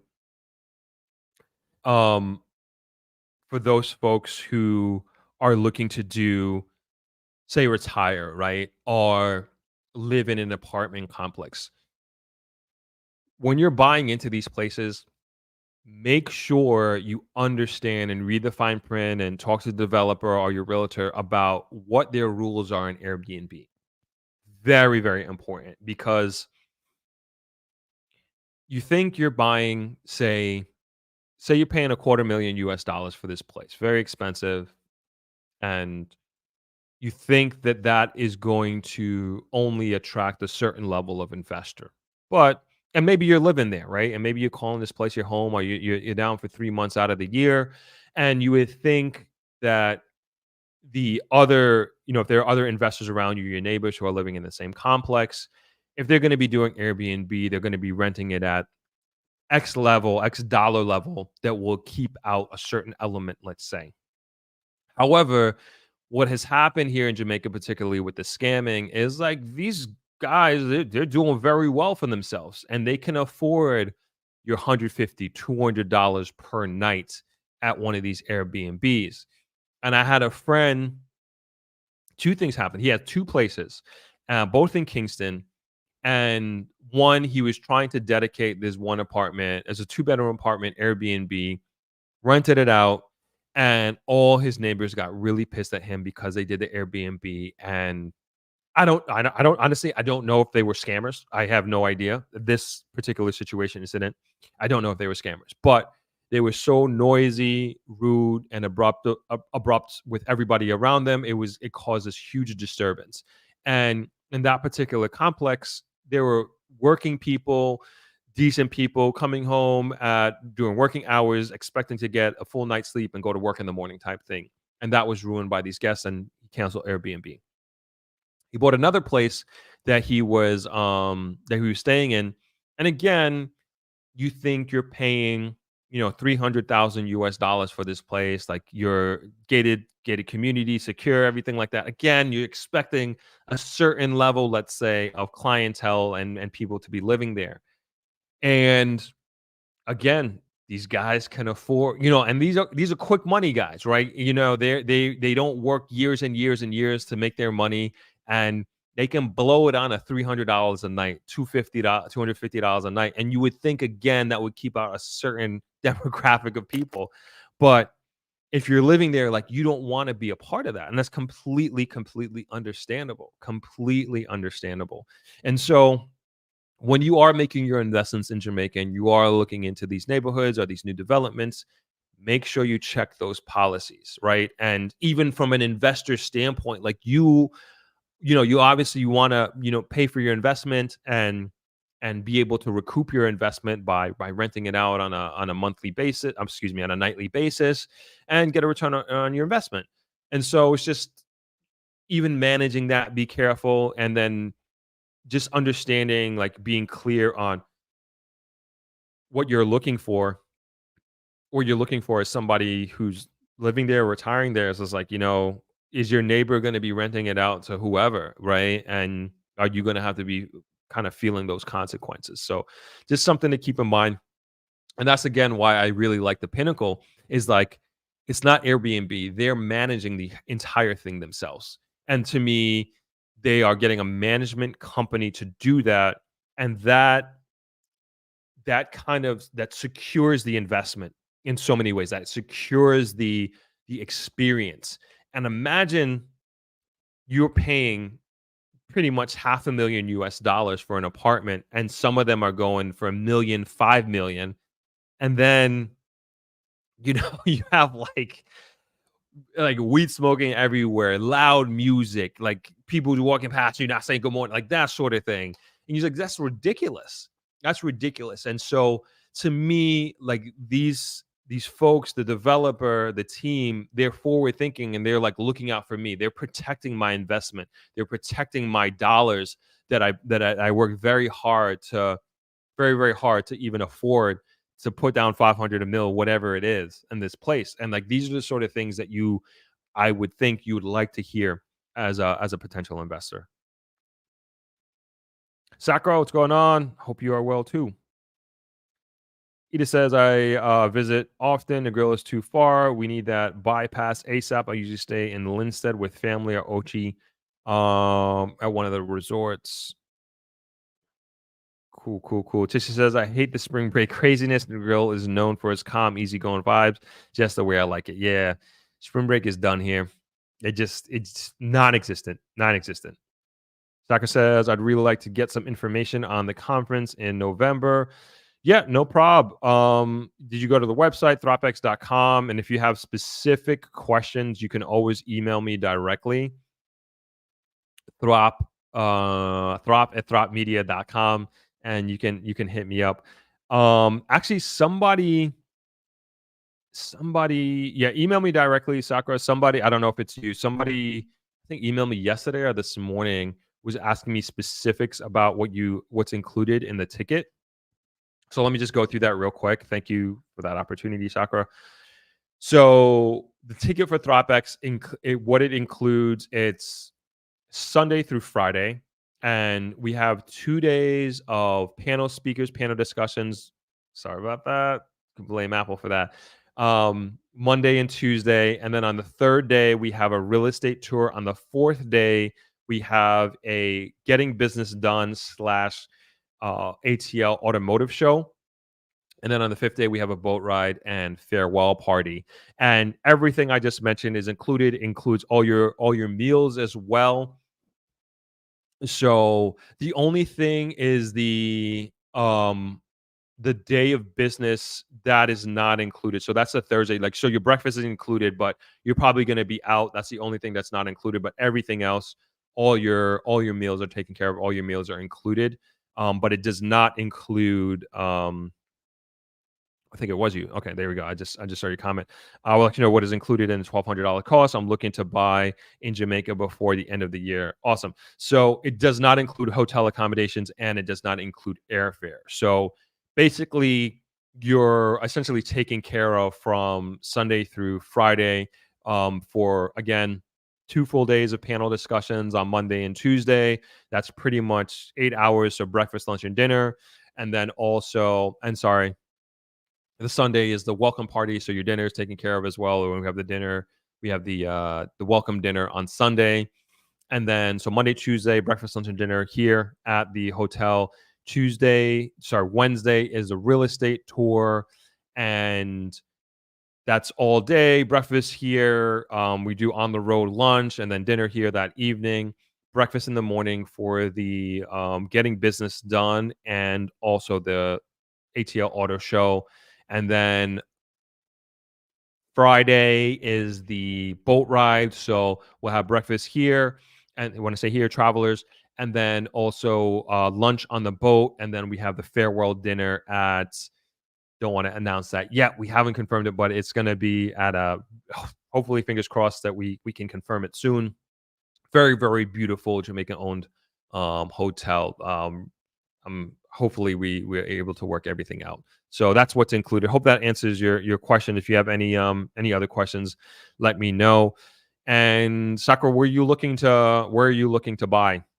If you're willing to share, you don't have to if you don't want to. Oh, you might. Okay, you got a bunch of comments here. Let me look at Sakura's comments, and then we'll get back to everybody else's, if that's okay. Sakura, I was in Jamaica 3 weeks ago and was so disappointed in the options to choice in 350 to 500,000 range.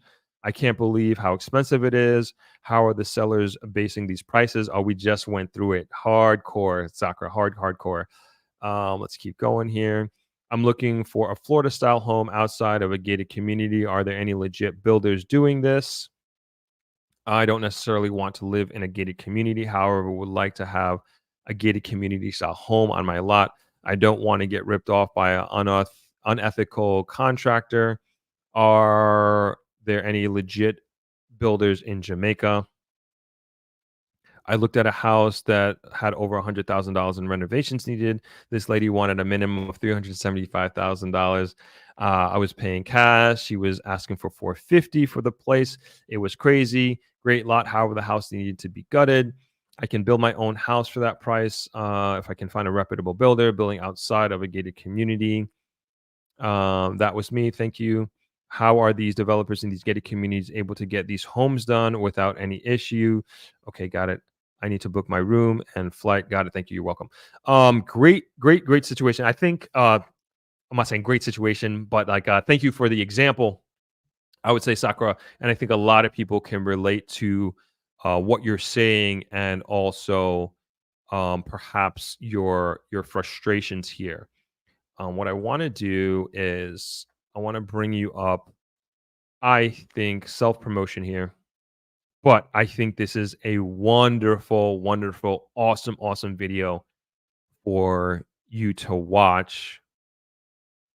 And this is the construction panel that I did for Throp X last year. And we're going to do, this was definitely the most, one of the most popular panels that we had last year. So that's right. That's it right there. I put it in the comment section. Hold on. Starting to play. Sorry. Yeah, one of the most engaging, sought after panels that we had. Extremely informative. So on that panel, we had a landscape architect. We had a, what kind of engineer was he? Oh man. We had an I forget what kind of engineer it was. We had an architect, we had a contractor, and we had a oh my gosh, quantity surveyor. And so that is one of the keys. Sorry, he wasn't an engineer, he was an architect. That is one of the key specialists that many projects lack. Quantity surveyor. And it's like one of those things where you got to, if you're going to be building your home, I highly recommend that you get a quantity surveyor. You may look at them as being a non-essential expense, but more often than not, they're going to save you so much money, and they're going to give you a peace of mind.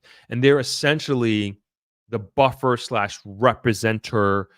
They represent you and the contract, like the buffer between you and the contractor. And so they're the ones who are going to say, hey, and we got to get another quantity surveyor on here soon.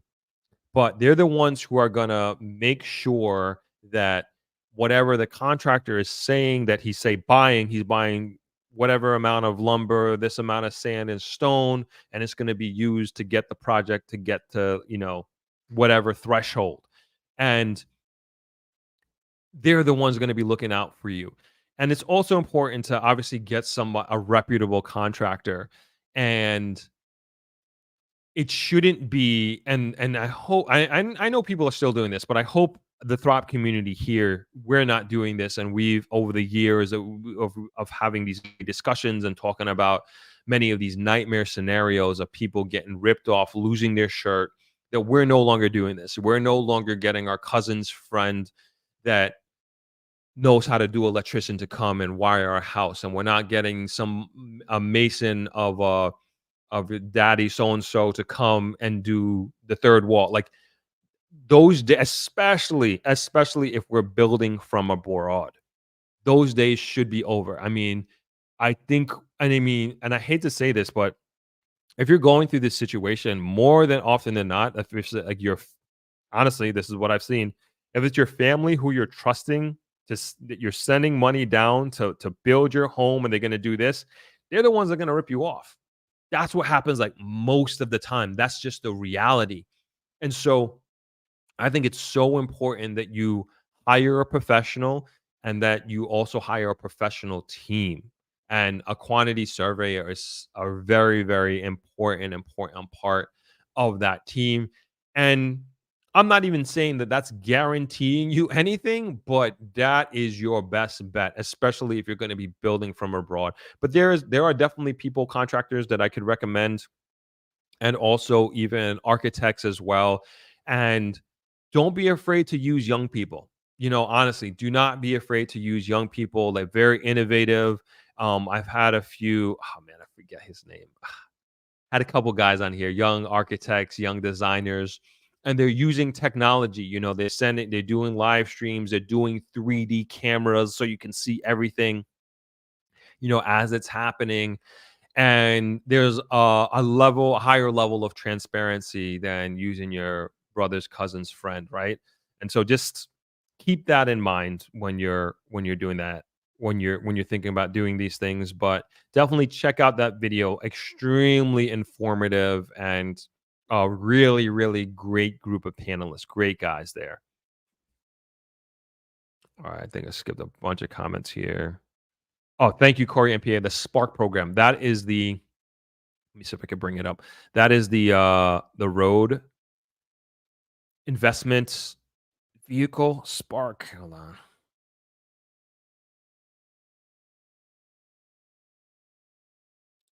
All right, here it is. Let me see if I can bring it up.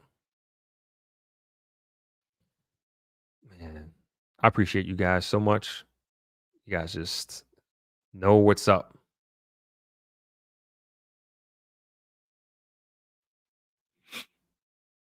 Okay, this is it. Preventative maintenance will be cornerstone of Spark program. So Prime Minister Andrew Holness says the new road infrastructure improvement program, the shared prosperity through accelerated improvement to our road network, is set to significantly enhance the country's road infrastructure, driving growth, development, and prosperity in communities across Jamaica. With an allocation of $40 billion over two-year period, the Spark program aims to establish a comprehensive and real-time database of Jamaica's road using advanced geographic information system. Speaking in Parliament on May 21st, the Prime Minister stated that the preventative maintenance is a cornerstone of Spark. What we are doing now with the Spark program is truly creating a database with the geographic, environmental, and usage information, is that we have all of this data to use the engineering perspective of the road, meaning we will know when the road is likely to fail, and therefore we are able to budget for this in advance, and in fact budget to prevent the failure of the road. So we will now truly have the basis of a preventative maintenance program for our road. You get the idea. So there's huge mega investments going into our road system here and road network system here in Jamaica. Then we're supposed to only go an hour 37. We're gonna call it soon. This is great though. Tisha says Jamaica doesn't even have Zara. DR has modern malls and Zara's. Man,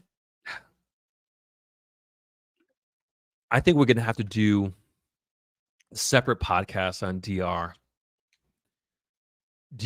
And I think it's like so important, because we here in the Throp community, like we're savvy investors, right? And I always say your heart, your mind, everything, soul could be here in Jamaica, and you're set on this. And I think that's great. But I also think you should be comparing investment opportunities around the world. And it's important that it makes sense for you, financially, lifestyle, all of the above. And I think DR is just such an important market to compare and contrast with Jamaica.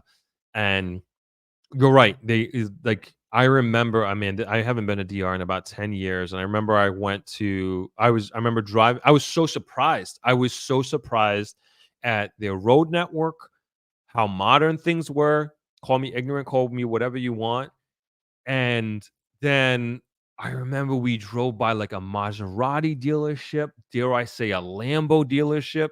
And I was like, what? I was like, this is crazy.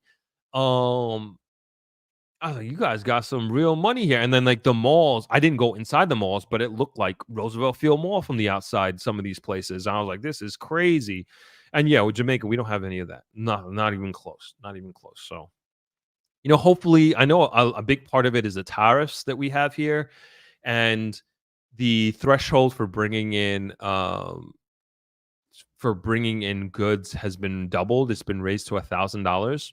I think that started in April. So like before, you can get away, like if you're bringing on your suitcase, you could only bring uh a up to a $500 before April, and now you can bring up to $1,000 worth of goods, like whatever it is. So like you can even bring a TV, for example, and that's on TVs now are so cheap, like $300 $400 on the plane or whatever have you, and you won't be charged any duty on that. So maybe that's a good sign of things to come. I gave you guys the example of Amazon. Now you can order directly from Amazon, but you're paying freaking double pretty much.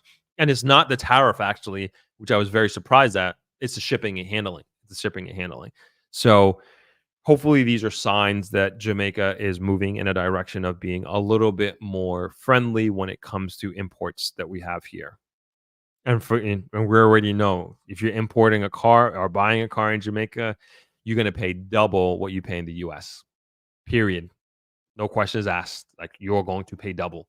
And that's why I was like we talked about I think last week we were talking about somebody like we saw like two Cybertrucks, Tesla Cybertrucks come into Jamaica. Yo, whoever they were, they paid, I think those things are few hundred, 100,000, let's call it 100,000, whatever it is. Like they paid another 100 to clear that thing, let alone ship it. Like it's crazy, crazy. But Jamaica's expensive like that. I think that's another reason why things here in Jamaica are so expensive. And we didn't even talk about construction costs. That's a whole nother topic. But they get into that on the video as well. The construction panel, they get into construction costs. Nicole talking about oh wait, sorry, out of context here. Nicole says they're really nice lounges, talking about the Club Mobay, black card user traveler. Yep, like I said, I think Jamaica is heading in that direction in a big way. Mikhail says the government just signed a deal with Travis Scott for Harmony Cove. That's another game-changing development. Is that the golf course, Mikhail? Like, I think if I saw that correctly, let me know if I have that one correctly. Is that the one with the Tiger Woods golf course? Let me see if I can look it up real quick.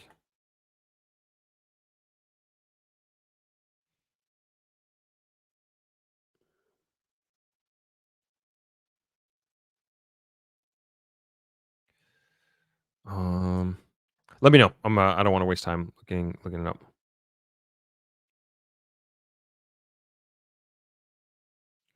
Robert Cook says my name. What up? Patrick, hey, how you doing? Kaiti says I'm on the same lane as your friend's villa. I know exactly where that is. Awesome. Robert Cook says, "What up? Can places like Negril, Treasure Beach monetize and make a business case for timeshares?" Um, I'm personally not a fan of timeshares, but I mean, it's up to your. I mean, I think it's up to you and like how you wanna. If you're like looking to invest in a place of like something that you want to do, but like from an ownership perspective, like I never really. We tried to hear travelers and it just didn't work out for us. I mean, this is before my time, but I don't think that's for me. I don't particularly like that business model. Thank you so much for your feedback. You're welcome. No problem. Lloyd Roberts. Long time, Lloyd.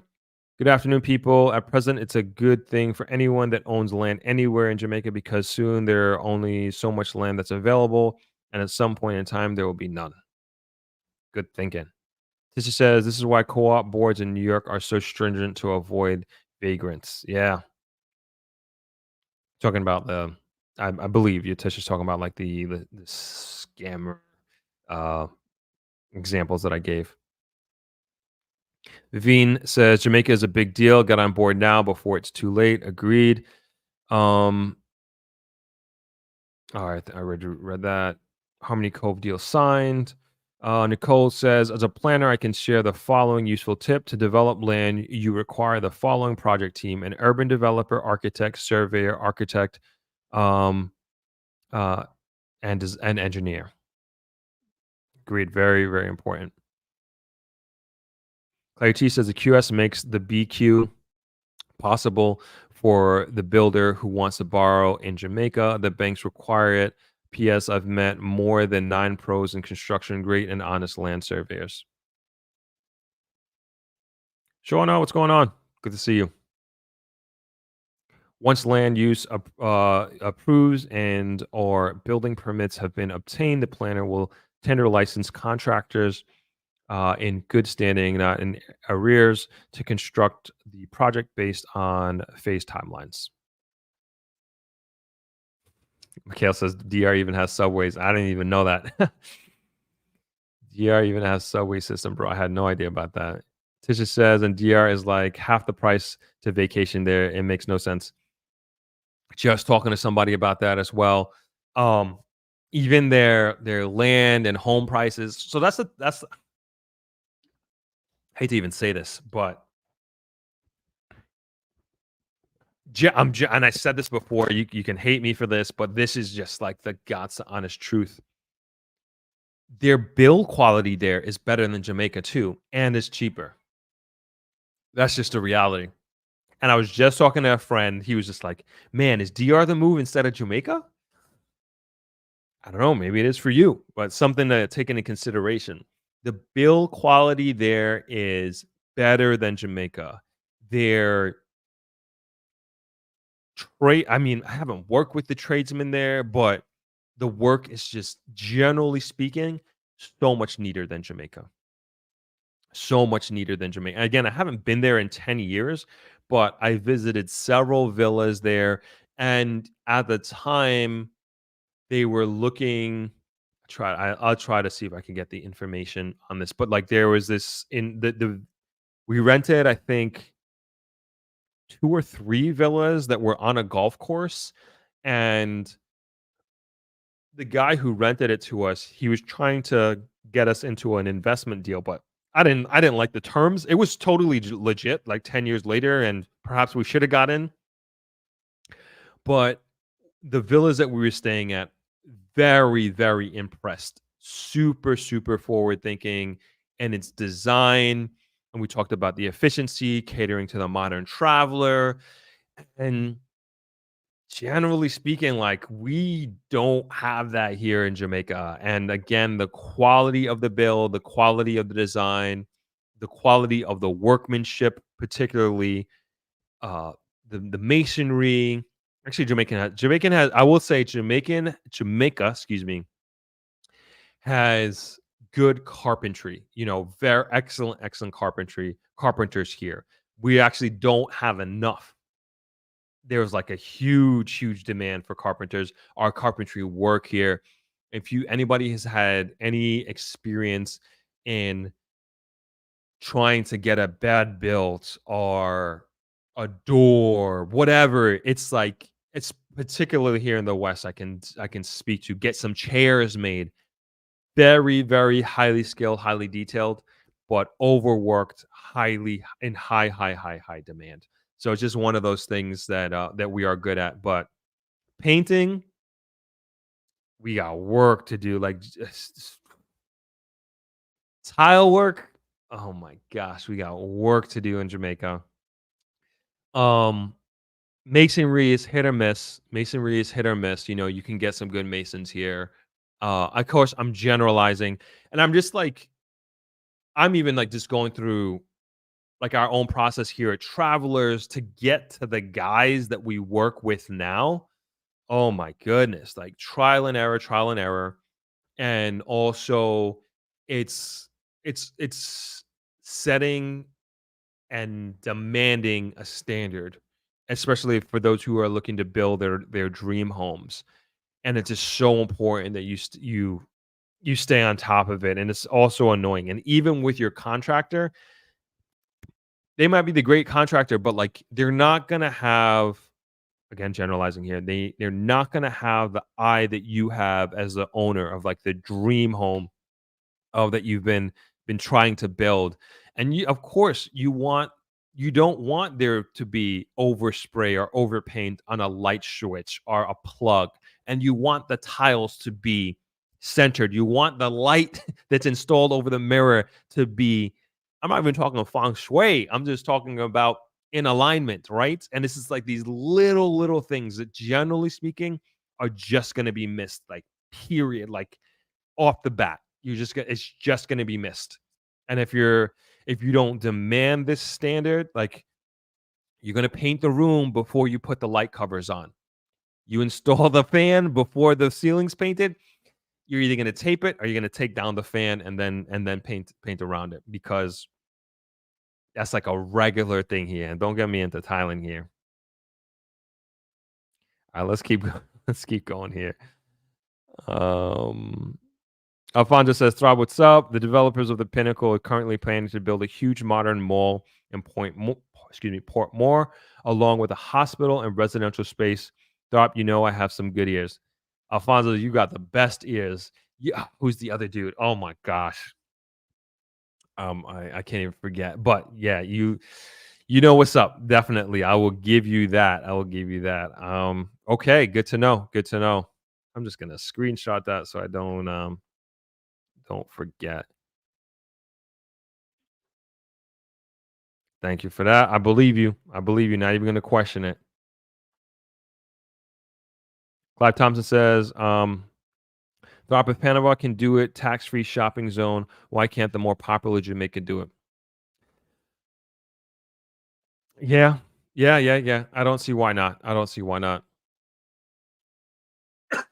Excuse me. Mikhail says, yes, Harmony will have the Tiger Woods game, golf course, and Justin Timberlake recording studio. Yep, that one is not like you, Mikhail, 100% a game changer. That's a $1 billion US investment. $1 billion US is going into one project. Huge. And like I said, Pinnacle is a unicorn on its own, but I'm telling you, it's attracting the Tiger Woods, Justin Timberlake level of investments, And so Tiger Woods, from what I read, he designed this golf course himself, is going to have his name on it, and people want to play on that. Alfonso says, yes, a Tiger Woods golf course, a 32,000 square foot casino, and 28-story hotel with 1,000 rooms. Like I said, Jamaica is going luxury. Like, if you complain whatever you want about it, but like it's happening. Like I've been saying it for years. It's happening, and it's happening before our eyes. And as much as we want to complain about the prices now of these homes and stuff like that, like I really think it's going to go higher. I do think there needs to be a larger emphasis on not even low, I would say low, yes, low income housing for sure. And I think the Prime Minister is doing a great job on that and doing this, but middle class housing, like that $100,000 range, $150,000 range. And I say like middle class Jamaica, and just thinking about like, young people being able to afford homes. I think like when I said earlier on this stream, talking about how can we attract more young people that are coming out of university to move to Negril, not even to buy a home, but to rent. Do we have an affordable rental market where it would give young people the opportunity to pay, between 25 to 35% of their salary to rent every month, be able to save, be able to have some sort of social life, and eventually after working 5-10 years or whatever it is, be able to have saved enough to put towards a down payment on a home that they can afford, right? How do we set up the system of them actually having a mindset of looking forward to a life of ownership and building a family and that sort of thing? So this is what I mean when I say like, hey, can we have can there be more of a focus on the middle class, so to speak, and of course, low income housing as well.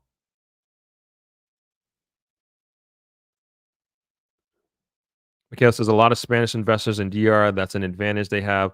Also, DR, Dominican Republic. Sorry, Clive. We're talking about the Dominican Republic. Also, the thing with DR that they have over Jamaica, their population is over 3 times what Jamaica is, 369, almost 4 times the population. They're 11 million, 11 million people population. So there's so many advantages to that. Say they just have a larger working population than we do, and they're going to produce more. They're, even from a consumer standpoint, they're just going to outspend us just on sheer dollar to dollar. They're just going to outspend, like, just feeding the families, right? They're just going to outspend us. So they I don't know what their economy is, but I would presume much larger than Jamaica's is. So there's a few, I would say, fundamental differences between us and them, but nonetheless, I still think there's a lot of things that we compare ourselves to with them. Tisha says, have you heard of Casa de Campo? Very luxurious and very expensive. Nope, haven't heard of that. Clarity says, I was in Punta Cana, DR in February for my beautiful veneers. Great prices, high quality housing, immaculate, people highly involved in building the DR. So much sophistication from the history. Yeah, we're gonna do a DR podcast for sure. Alfonso says, Throp, let's be honest, the new building that's going up in Jamaica are beautiful. Yeah, I agree. Where I was talking about, so I don't know if you were here, Alfonso. We just went, we were just talking about Ripple, the villa on the West End. How do I say this without offending? I think that, I'm trying to think, how do I say this? The thing is, it's like, I think for the well-traveled, I wouldn't say well-traveled, the traveled Jamaican who have been to other markets, maybe lived abroad, that are doing a investment and building a home, and this is where I'm talking about specifically when I talk about build quality, is more about like a standalone home. And I think there are a lot, and this could be Jamaicans that are living and working in Jamaica who are building their homes and buying a piece of lot, and they're using this old style of building with these, like, we have them here, travelers. So I can't even. I'm saying this, like, these long. I won't call them ugly, but like these standard arches. You guys know what I'm talking about, right? These arches that are like, I don't like them at all, And this is very old school luxury. I'm talking about like 80s, 90s luxury, and there are still folks who are building their dream homes that are still building that way. So, excuse me. So that's what I mean specifically, like build quality with like certain villas that are just, and then even in the design, the Pinnacle. I mean, obviously it's not built, but very, very beautiful. Like I believe it's going to be beautiful, and it's a modern building, and it's a Chinese contracting company, it's a Chinese developer, Chinese money coming in, that sort of thing. So they're bringing Chinese. I think this is the most important part, is they're bringing Chinese engineering to Jamaica. Like, that's the thing. And even the 3 leaders are all Jamaican women. They were saying that the Chinese, like, doing 28-story in China is like nothing. That's nothing. They're used to that. So as far as that, I think it's beautiful in that sense. But I'm just talking about specifically like your standard contractor here, right? And that's just been my experience, that's really what I was really talking about. And then again, you see some of these new builds that are going up, and you're just like, man, what are you doing, kind of thing. It's just like, to each his own, I guess, as my personal preference, my critique, if you will. Panama, Mikhail says Panama is a shipping channel. They can afford to do that. Jamaica finding oil is another game changer. People can say what they want. Yeah, I'm gonna talk about that. I'm definitely talk about. I'm gonna leave that for Sunday though. Saka says it really is. Are they doing so differently? Do you think they try to saturate certain black countries to minimize the ability for black ownership? Many black developed countries are also overpriced. It has become virtually impossible for local blacks in South Africa and most developed countries. It's like they inflate prices of these countries in order to minimize the ownership and control the locals and the people of the country. Trying to get all your comment. I honestly, I don't think. Excuse me. I don't think that's what's happening here. I think I do believe Jamaica is a free market and a capitalistic market, and it goes back to the rules of supply and demand, as I gave the examples of here in Negril having extremely low housing inventory, which is definitely driving up the housing prices here. Like I said, where else we talk about Little Bay, we talk about Point Village, we talk about the aqueducts downtown Negril. Where else is there to buy? Where else is there to buy in a development that's turnkey that you can pay your money and go and you can live in there tomorrow, move your furniture and your clothes, whatever. There is nowhere else in Negril. Gated community, that is. There is nowhere else. If you want to do like Clarity did and you want to buy a piece of land, 10,000 square foot, 60,000 US dollars, get your architect, get your team together, and you want to build a home, tons of that sort of opportunity, tons and tons of that opportunity that exists all throughout Jamaica, but definitely here in Negril. But as far as a turnkey housing solution that you want to retire next year and you just want to move in, have security, have your pool, have your 2 bedrooms, your cable, your Wi-Fi, yada yada yada. You got 3 choices, and everything it's Little Bay Country Club, Point Village, and Aqueducts, and everything is you're buying, maybe not Aqueducts, but Point Village and definitely Little Bay. You're buying from an owner, and that's if you can find somebody to buy it off. And that's if anybody is selling. So of course you're going to pay a premium because there's nowhere else to go. There's nowhere else to go. So sorry, you were talking about like keeping black countries down, that sort of thing. I got in trouble last time talking about South Africa because I was just there like a month ago. South Africa is a very, very, very different, unique case. And I mean, you can say it's a conspiracy theory, but there is like definitely, I would say, baked in racism for sure in a big way to keep out black people down there, like no question. But I do think. So this is just off the cuff thinking, like Mikhail mentioned the oil, right? And up until we've mentioned oil and the possibility of it like a few times over the years, but what we've mostly been focusing on, and Alfonso can back me up here on this, is the Jamaica becoming a global logistics hub here in the West, which is huge, huge, huge, huge, huge. And I think many multinational corporations have been betting on it for many, many years that's going to happen for Jamaica. Kingston Harbor is the 7th largest natural port in the entire world. And combining that with however many megatons or however it's measured of oil that's found in Jamaican waters, crazy.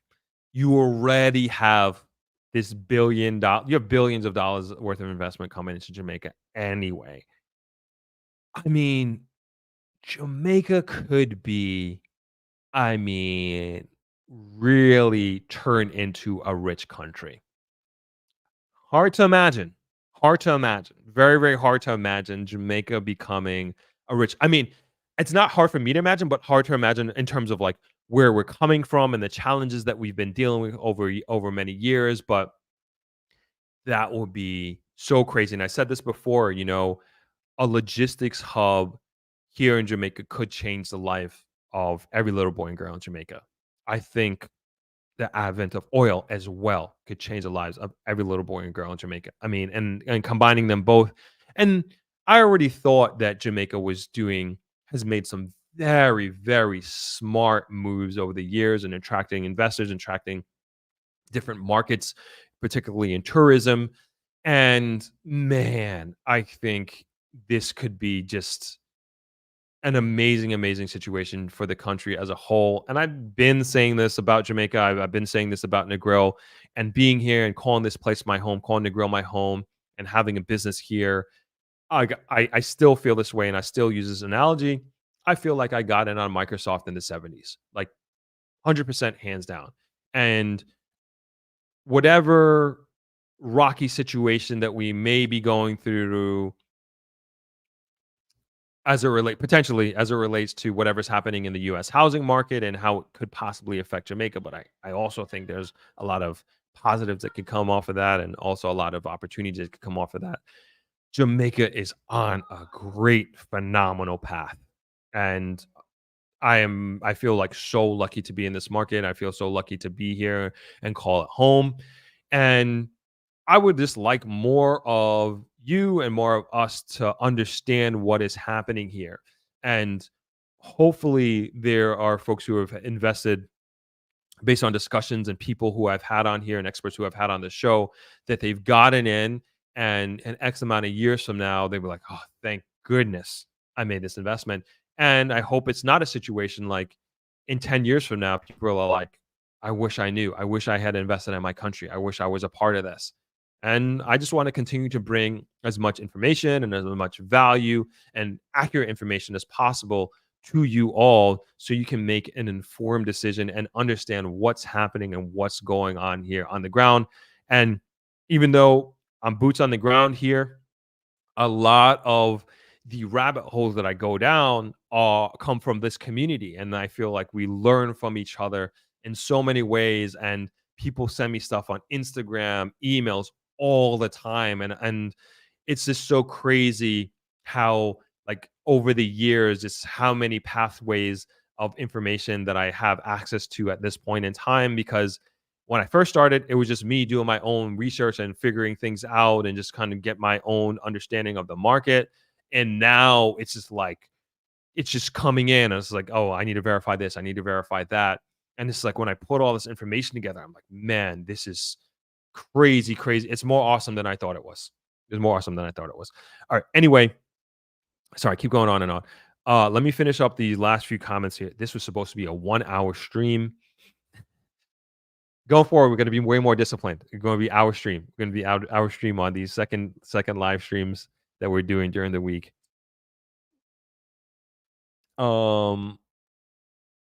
Let's see here. John I says building and build quality are two different things. Agreed. Spanish influence, some with generic columns. Yep, I'm all too familiar with that. John I says leave the tiling. You leave the tiling for sure. Yeah, tell me about it. Dree Bentley says, I can say it for you. Yes, they are still building old style homes in 2024 in Jamaica. Arches, columns, busy grills, lots of windows. Oh my, thank you. I'm glad I'm not the only one seeing this. Tisha says, I know exactly what you're talking about. Cinder block boxes with grills, shaking my head. Oh my goodness. Terrible, terrible. Nicole says the planning authority can request builders to develop a percentage, 5 to 10% of their projects to include affordable housing if they implement an inclusionary zoning bylaw. I think that's a great idea. I think great idea. Dale, what's going on? Dale says, you're so right. Only one contractor I know there with a unique style. Clive Thompson says, Throp, you're 100% correct about the old-fashioned architecture. I'm trying to interest UK buyers in Jamaican property, but the dark wood finishes and a lot of kitchens and bathrooms is really old. Yep, agreed. And from a foreign buyer's perspective, an immediate remodel is required. Yep. Clary T says, I'm planning a California modern tropical country style that combines only the simplistic parts of a design. I like that. Practically straight lines and open spaces are mandatory in a warm tropical space. Awesome. Can't wait to see this design. Mikhail says, yes, 7 billion barrels of oil possible is what they are reporting. I don't know what that is, but that sounds like a whole heap of oil. Cheaper electricity with our own natural gas. Manufacturing will ramp up. More investors look to us for manufacturing. And man, I would love to bring manufacturing back to Jamaica in a big way. And I think our own oil, oh, man, could do that. Game changer, like you said, Mikhail, game changer. Alfonso says, yes, Throp, the Global Logistics Hub initiative is the #1 asset to move Jamaica to the next level. The government is currently implementing this initiative. It's not going to happen overnight, but they are. They're on it. Geographic location is even more valuable than the potential oil discovery. Oil runs out, but Jamaica geographic doesn't change. I have no doubt Jamaica will be a very wealthy country. Yeah. And so Alfonso just confirmed, like, we've been talking about this for, like, I feel like years at this point. And I agree. I think that's that I think that's bigger than oil. And I mean, honestly, I think oil is great, but think Singapore. Think Singapore. Think and look at Singapore. Imagine we had that. Oh my gosh. I went to Singapore in 2018 with my dad, and no, I'm confusing Singapore and Panama Canal. Well, excuse me. I know Panama Canal was like 100,000 US per ship at the time. This was definitely like 2010. I want to say, 2010. And I feel like Singapore's probably like around the same thing. I mean, it's crazy. Like, and like to go through their hub, something like that. But nonetheless, I think it's amazing. I think it's amazing that this could possibly happen for Jamaica. And I think even more than the oil, I think oil is going to be crazy for sure. But logistics hub, definitely where my mind is at in terms of like Jamaica becoming this wealthy country. And like Alfonso says, he believes Jamaica will become a wealthy country, and I do too. I mean, I'm talking about like a really, really wealthy country. I mean, I don't want to jinx certain things. I'm just going to leave it at that. But I think we have the potential to do it. All right, last few comments here.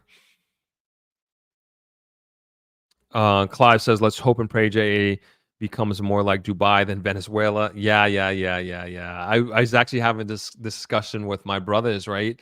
And with the amount of oil, right, with Venezuela, they should be a really, really, really rich nation. But due to corruption, they're not. Due to corruption, and it's a really, really sad situation. Extremely, extremely sad situation. And that country should never be in that position. And yeah, we as a country, we better learn from that. Better learn from that in a big, big way. In a big way. Clive says, oil really, really mega life-changing for Jamaica and the people. Really exciting times. Absolutely. Hurricane Gilbert says, please feel free to go over an hour on these live streams. I just get hungry. That's the thing. I need to start planning my meals better. And then we got the Zoom live stream tomorrow at 12, and then I got my normal live stream on Sunday. So this is like live stream every day, 3 days in a row. I guess it's good for endurance, get my practice up. I don't mind doing it though. Like I enjoy doing this a lot, actually. Tisha says, with all us passionate people on here, it's almost impossible to keep the live an hour. So sorry to tell you, Throp. You get us super excited about real estate in Jamaica. I guess I only have myself to blame there. Tree says, tell him, Tisha. Mikhail says, we all see the vision. Awesome. Mosaic travel and tours. Peace and blessings, good people. Nice to see you, Tanika. Mikhail says, logistics hub plus oil. We out of space. Yeah. Rocket ship. Mikhail says, Venezuela is a communist country. Good point. Jamaica is not. Thank you for that. Good point. Bob Kevin says, hi, Throp, devil's advocate here. I disagree about dark wood, etc. Yeah, to each his own. No problem. Yeah. And how can we forget about tourism? Yeah, tourism I think there's a lot coming. No, not think there is a lot coming this way tourism wise. So much, so much. Um, Princess is supposed to open next month. I hope they do. But we've kind of heard this before. But I'm excited to kind of see that hotel, take a tour, and I think that's a game changer for Jamaica as well. So the largest hotel, or will be the largest hotel in all of Jamaica. It's 15 minutes from Negril. Casino gambling, etc., etc. But we'll see. I'm excited to see what's happening with that. Bob Kevin says it sounds like an attempt to getting rid of history. It is what attracted us to this beautiful island. I mean, sure. I mean, I just think I don't necessarily find it particularly appealing. Like, and I guess everybody's has their own type of like what they like. Um, I wouldn't consider it like timeless architecture. I consider it like basic architecture kind of thing. And again, to each his own. And it's not about getting rid of. I think the ones that are here, but like moving in more modern times, and particularly if we're talking about hotels here, or even community developments. It's like, hey, we want to attract a certain type of investor here, or a certain type of person to live here, to retire here. And if we're going to be doing like this old type of architecture, they might be like, that's not really my style. I'll try somewhere else. But again, to each his own, to each his own. Claire T says Jamaica, the logistics hub is happening. The SEZ is looking for B2B and warehouse and logistics hubs to hold and process goods that will be moved on new highways. It's here. So what I will say on that is this is a micro dot of information. Take what you will, make it whatever you want it to. At the International Real Estate Conference and Homeowners Expo in April, so many realtors, multiple realtors, they were looking for commercial space. And it was, I don't know if it was because of this, but they were just like, give me anything. Like conversation. They were looking for like manufacturing, storage, commercial space. They didn't care where it was. They just, you have something for sale? Let me know. I have a buyer. And that was like a big part of the conversations that were happening there. What that means, I'm not sure why that was being pushed or why that was looking for. And this is not like a panel discussion that was part of the education forum. This is during the social hours, and a lot of business, as we know, happens off the court, outside the boardroom, outside the offices. It's playing golf, it's having a drink, sitting down, breaking bread. And this is where I heard these conversations. They were looking for commercial space, commercial land that was for sale. Multiple conversations, I heard that. So I don't know if this is in line with what you're saying here, Clary, but maybe there's something to that. Lloyd says, Throp, I left Jamaica at 21 years old. I am now 75 years old. And from what I can see that's happening when I'm there, it's only going to get better as the years go as the years go by. Now is the time to invest. I can't agree with you. More. Give Throp the thumbs up. Yes, please hit that thumbs up button. Definitely helps. Mikhail says Princess Hotel looks beautiful. I've seen some videos. I haven't seen a video in a while. I got to check that out. Merlan says, surprised you don't have a popular restaurant or food brand sponsoring your stream. Word. Anybody? I'll take beef patties. I'll take jerk chicken. Oxtail for sure. I would definitely be open to any of those types of sponsors. Let me if you know teams needs a media executive. Yes, definitely. We do. Anybody that will feed me. Saka says, very true. I was looking for a place to retire. I visited last year and loved it. Watching your show helped convince me. I'm looking to make an informed decision. Very, very important. Very important. John I says, huge problem for a foreign investor looking in on land for sale. The realtor agents pictures of land and building is honestly diabolical quality compared to what we are used to is really off-putting. Are you speaking of the quality of the picture and the drone shot, that sort of thing, John I? Saka says, I agree. I'm from the Caribbean and grew up in the States. My country is in disarray and can't go back. I love Jamaica. I felt so much at home when I visited. Awesome. Awesome. Fonzo says 3 to 5 years it's going to happen. Awesome. Okay. This was way longer than I thought this was going to be. But I guess I need to eat a big lunch. Yeah, I guess I need a bigger lunch so I can be able to do this on Fridays. But this was cool hanging out with everybody. And yeah, we're supposed to talk a lot about Throp X, and I'm supposed to make some announcements of speakers, but maybe I'll just do that on Sunday and just kind of quickly get that in. I'm flying out on Friday, so I'm going to my cousin's wedding. So we won't be doing next Friday. I'm wondering when we might have to skip next week. Yeah, we might have to skip next week. Next week's live stream. I'm trying to see if I can figure out if I can do a midweek live stream. It's going to be in the middle of the day, and I know a lot of people are going to be working, so it's like literally going to probably be at like 2:00 or something like that on like a Thursday or something. So I will let you all know when we're going to do that, but we'll get something in next week, but it won't be next Friday. Let's cue the goodbye music here. This was good. This was good. I hope everybody had an awesome week. I hope everybody has an awesome weekend ahead. And we will see you on Sunday on a normal time, 12 o'clock Sunday. I think we are at 12 o'clock Jamaica time. And those who are joining the Throppers Think Tank Zoom tomorrow at 12 p.m., I will see you on there. I'm looking forward to that. Love those discussions. And if anybody's interested in that, you are more than welcome to join. I'll just throw it up there. That's an old one. But that is for Patreon members only. And it'll be tomorrow starting 12 p.m. Jamaica time. Slated for 90 minutes, hour and a half. But as you can see by these, we almost always go over.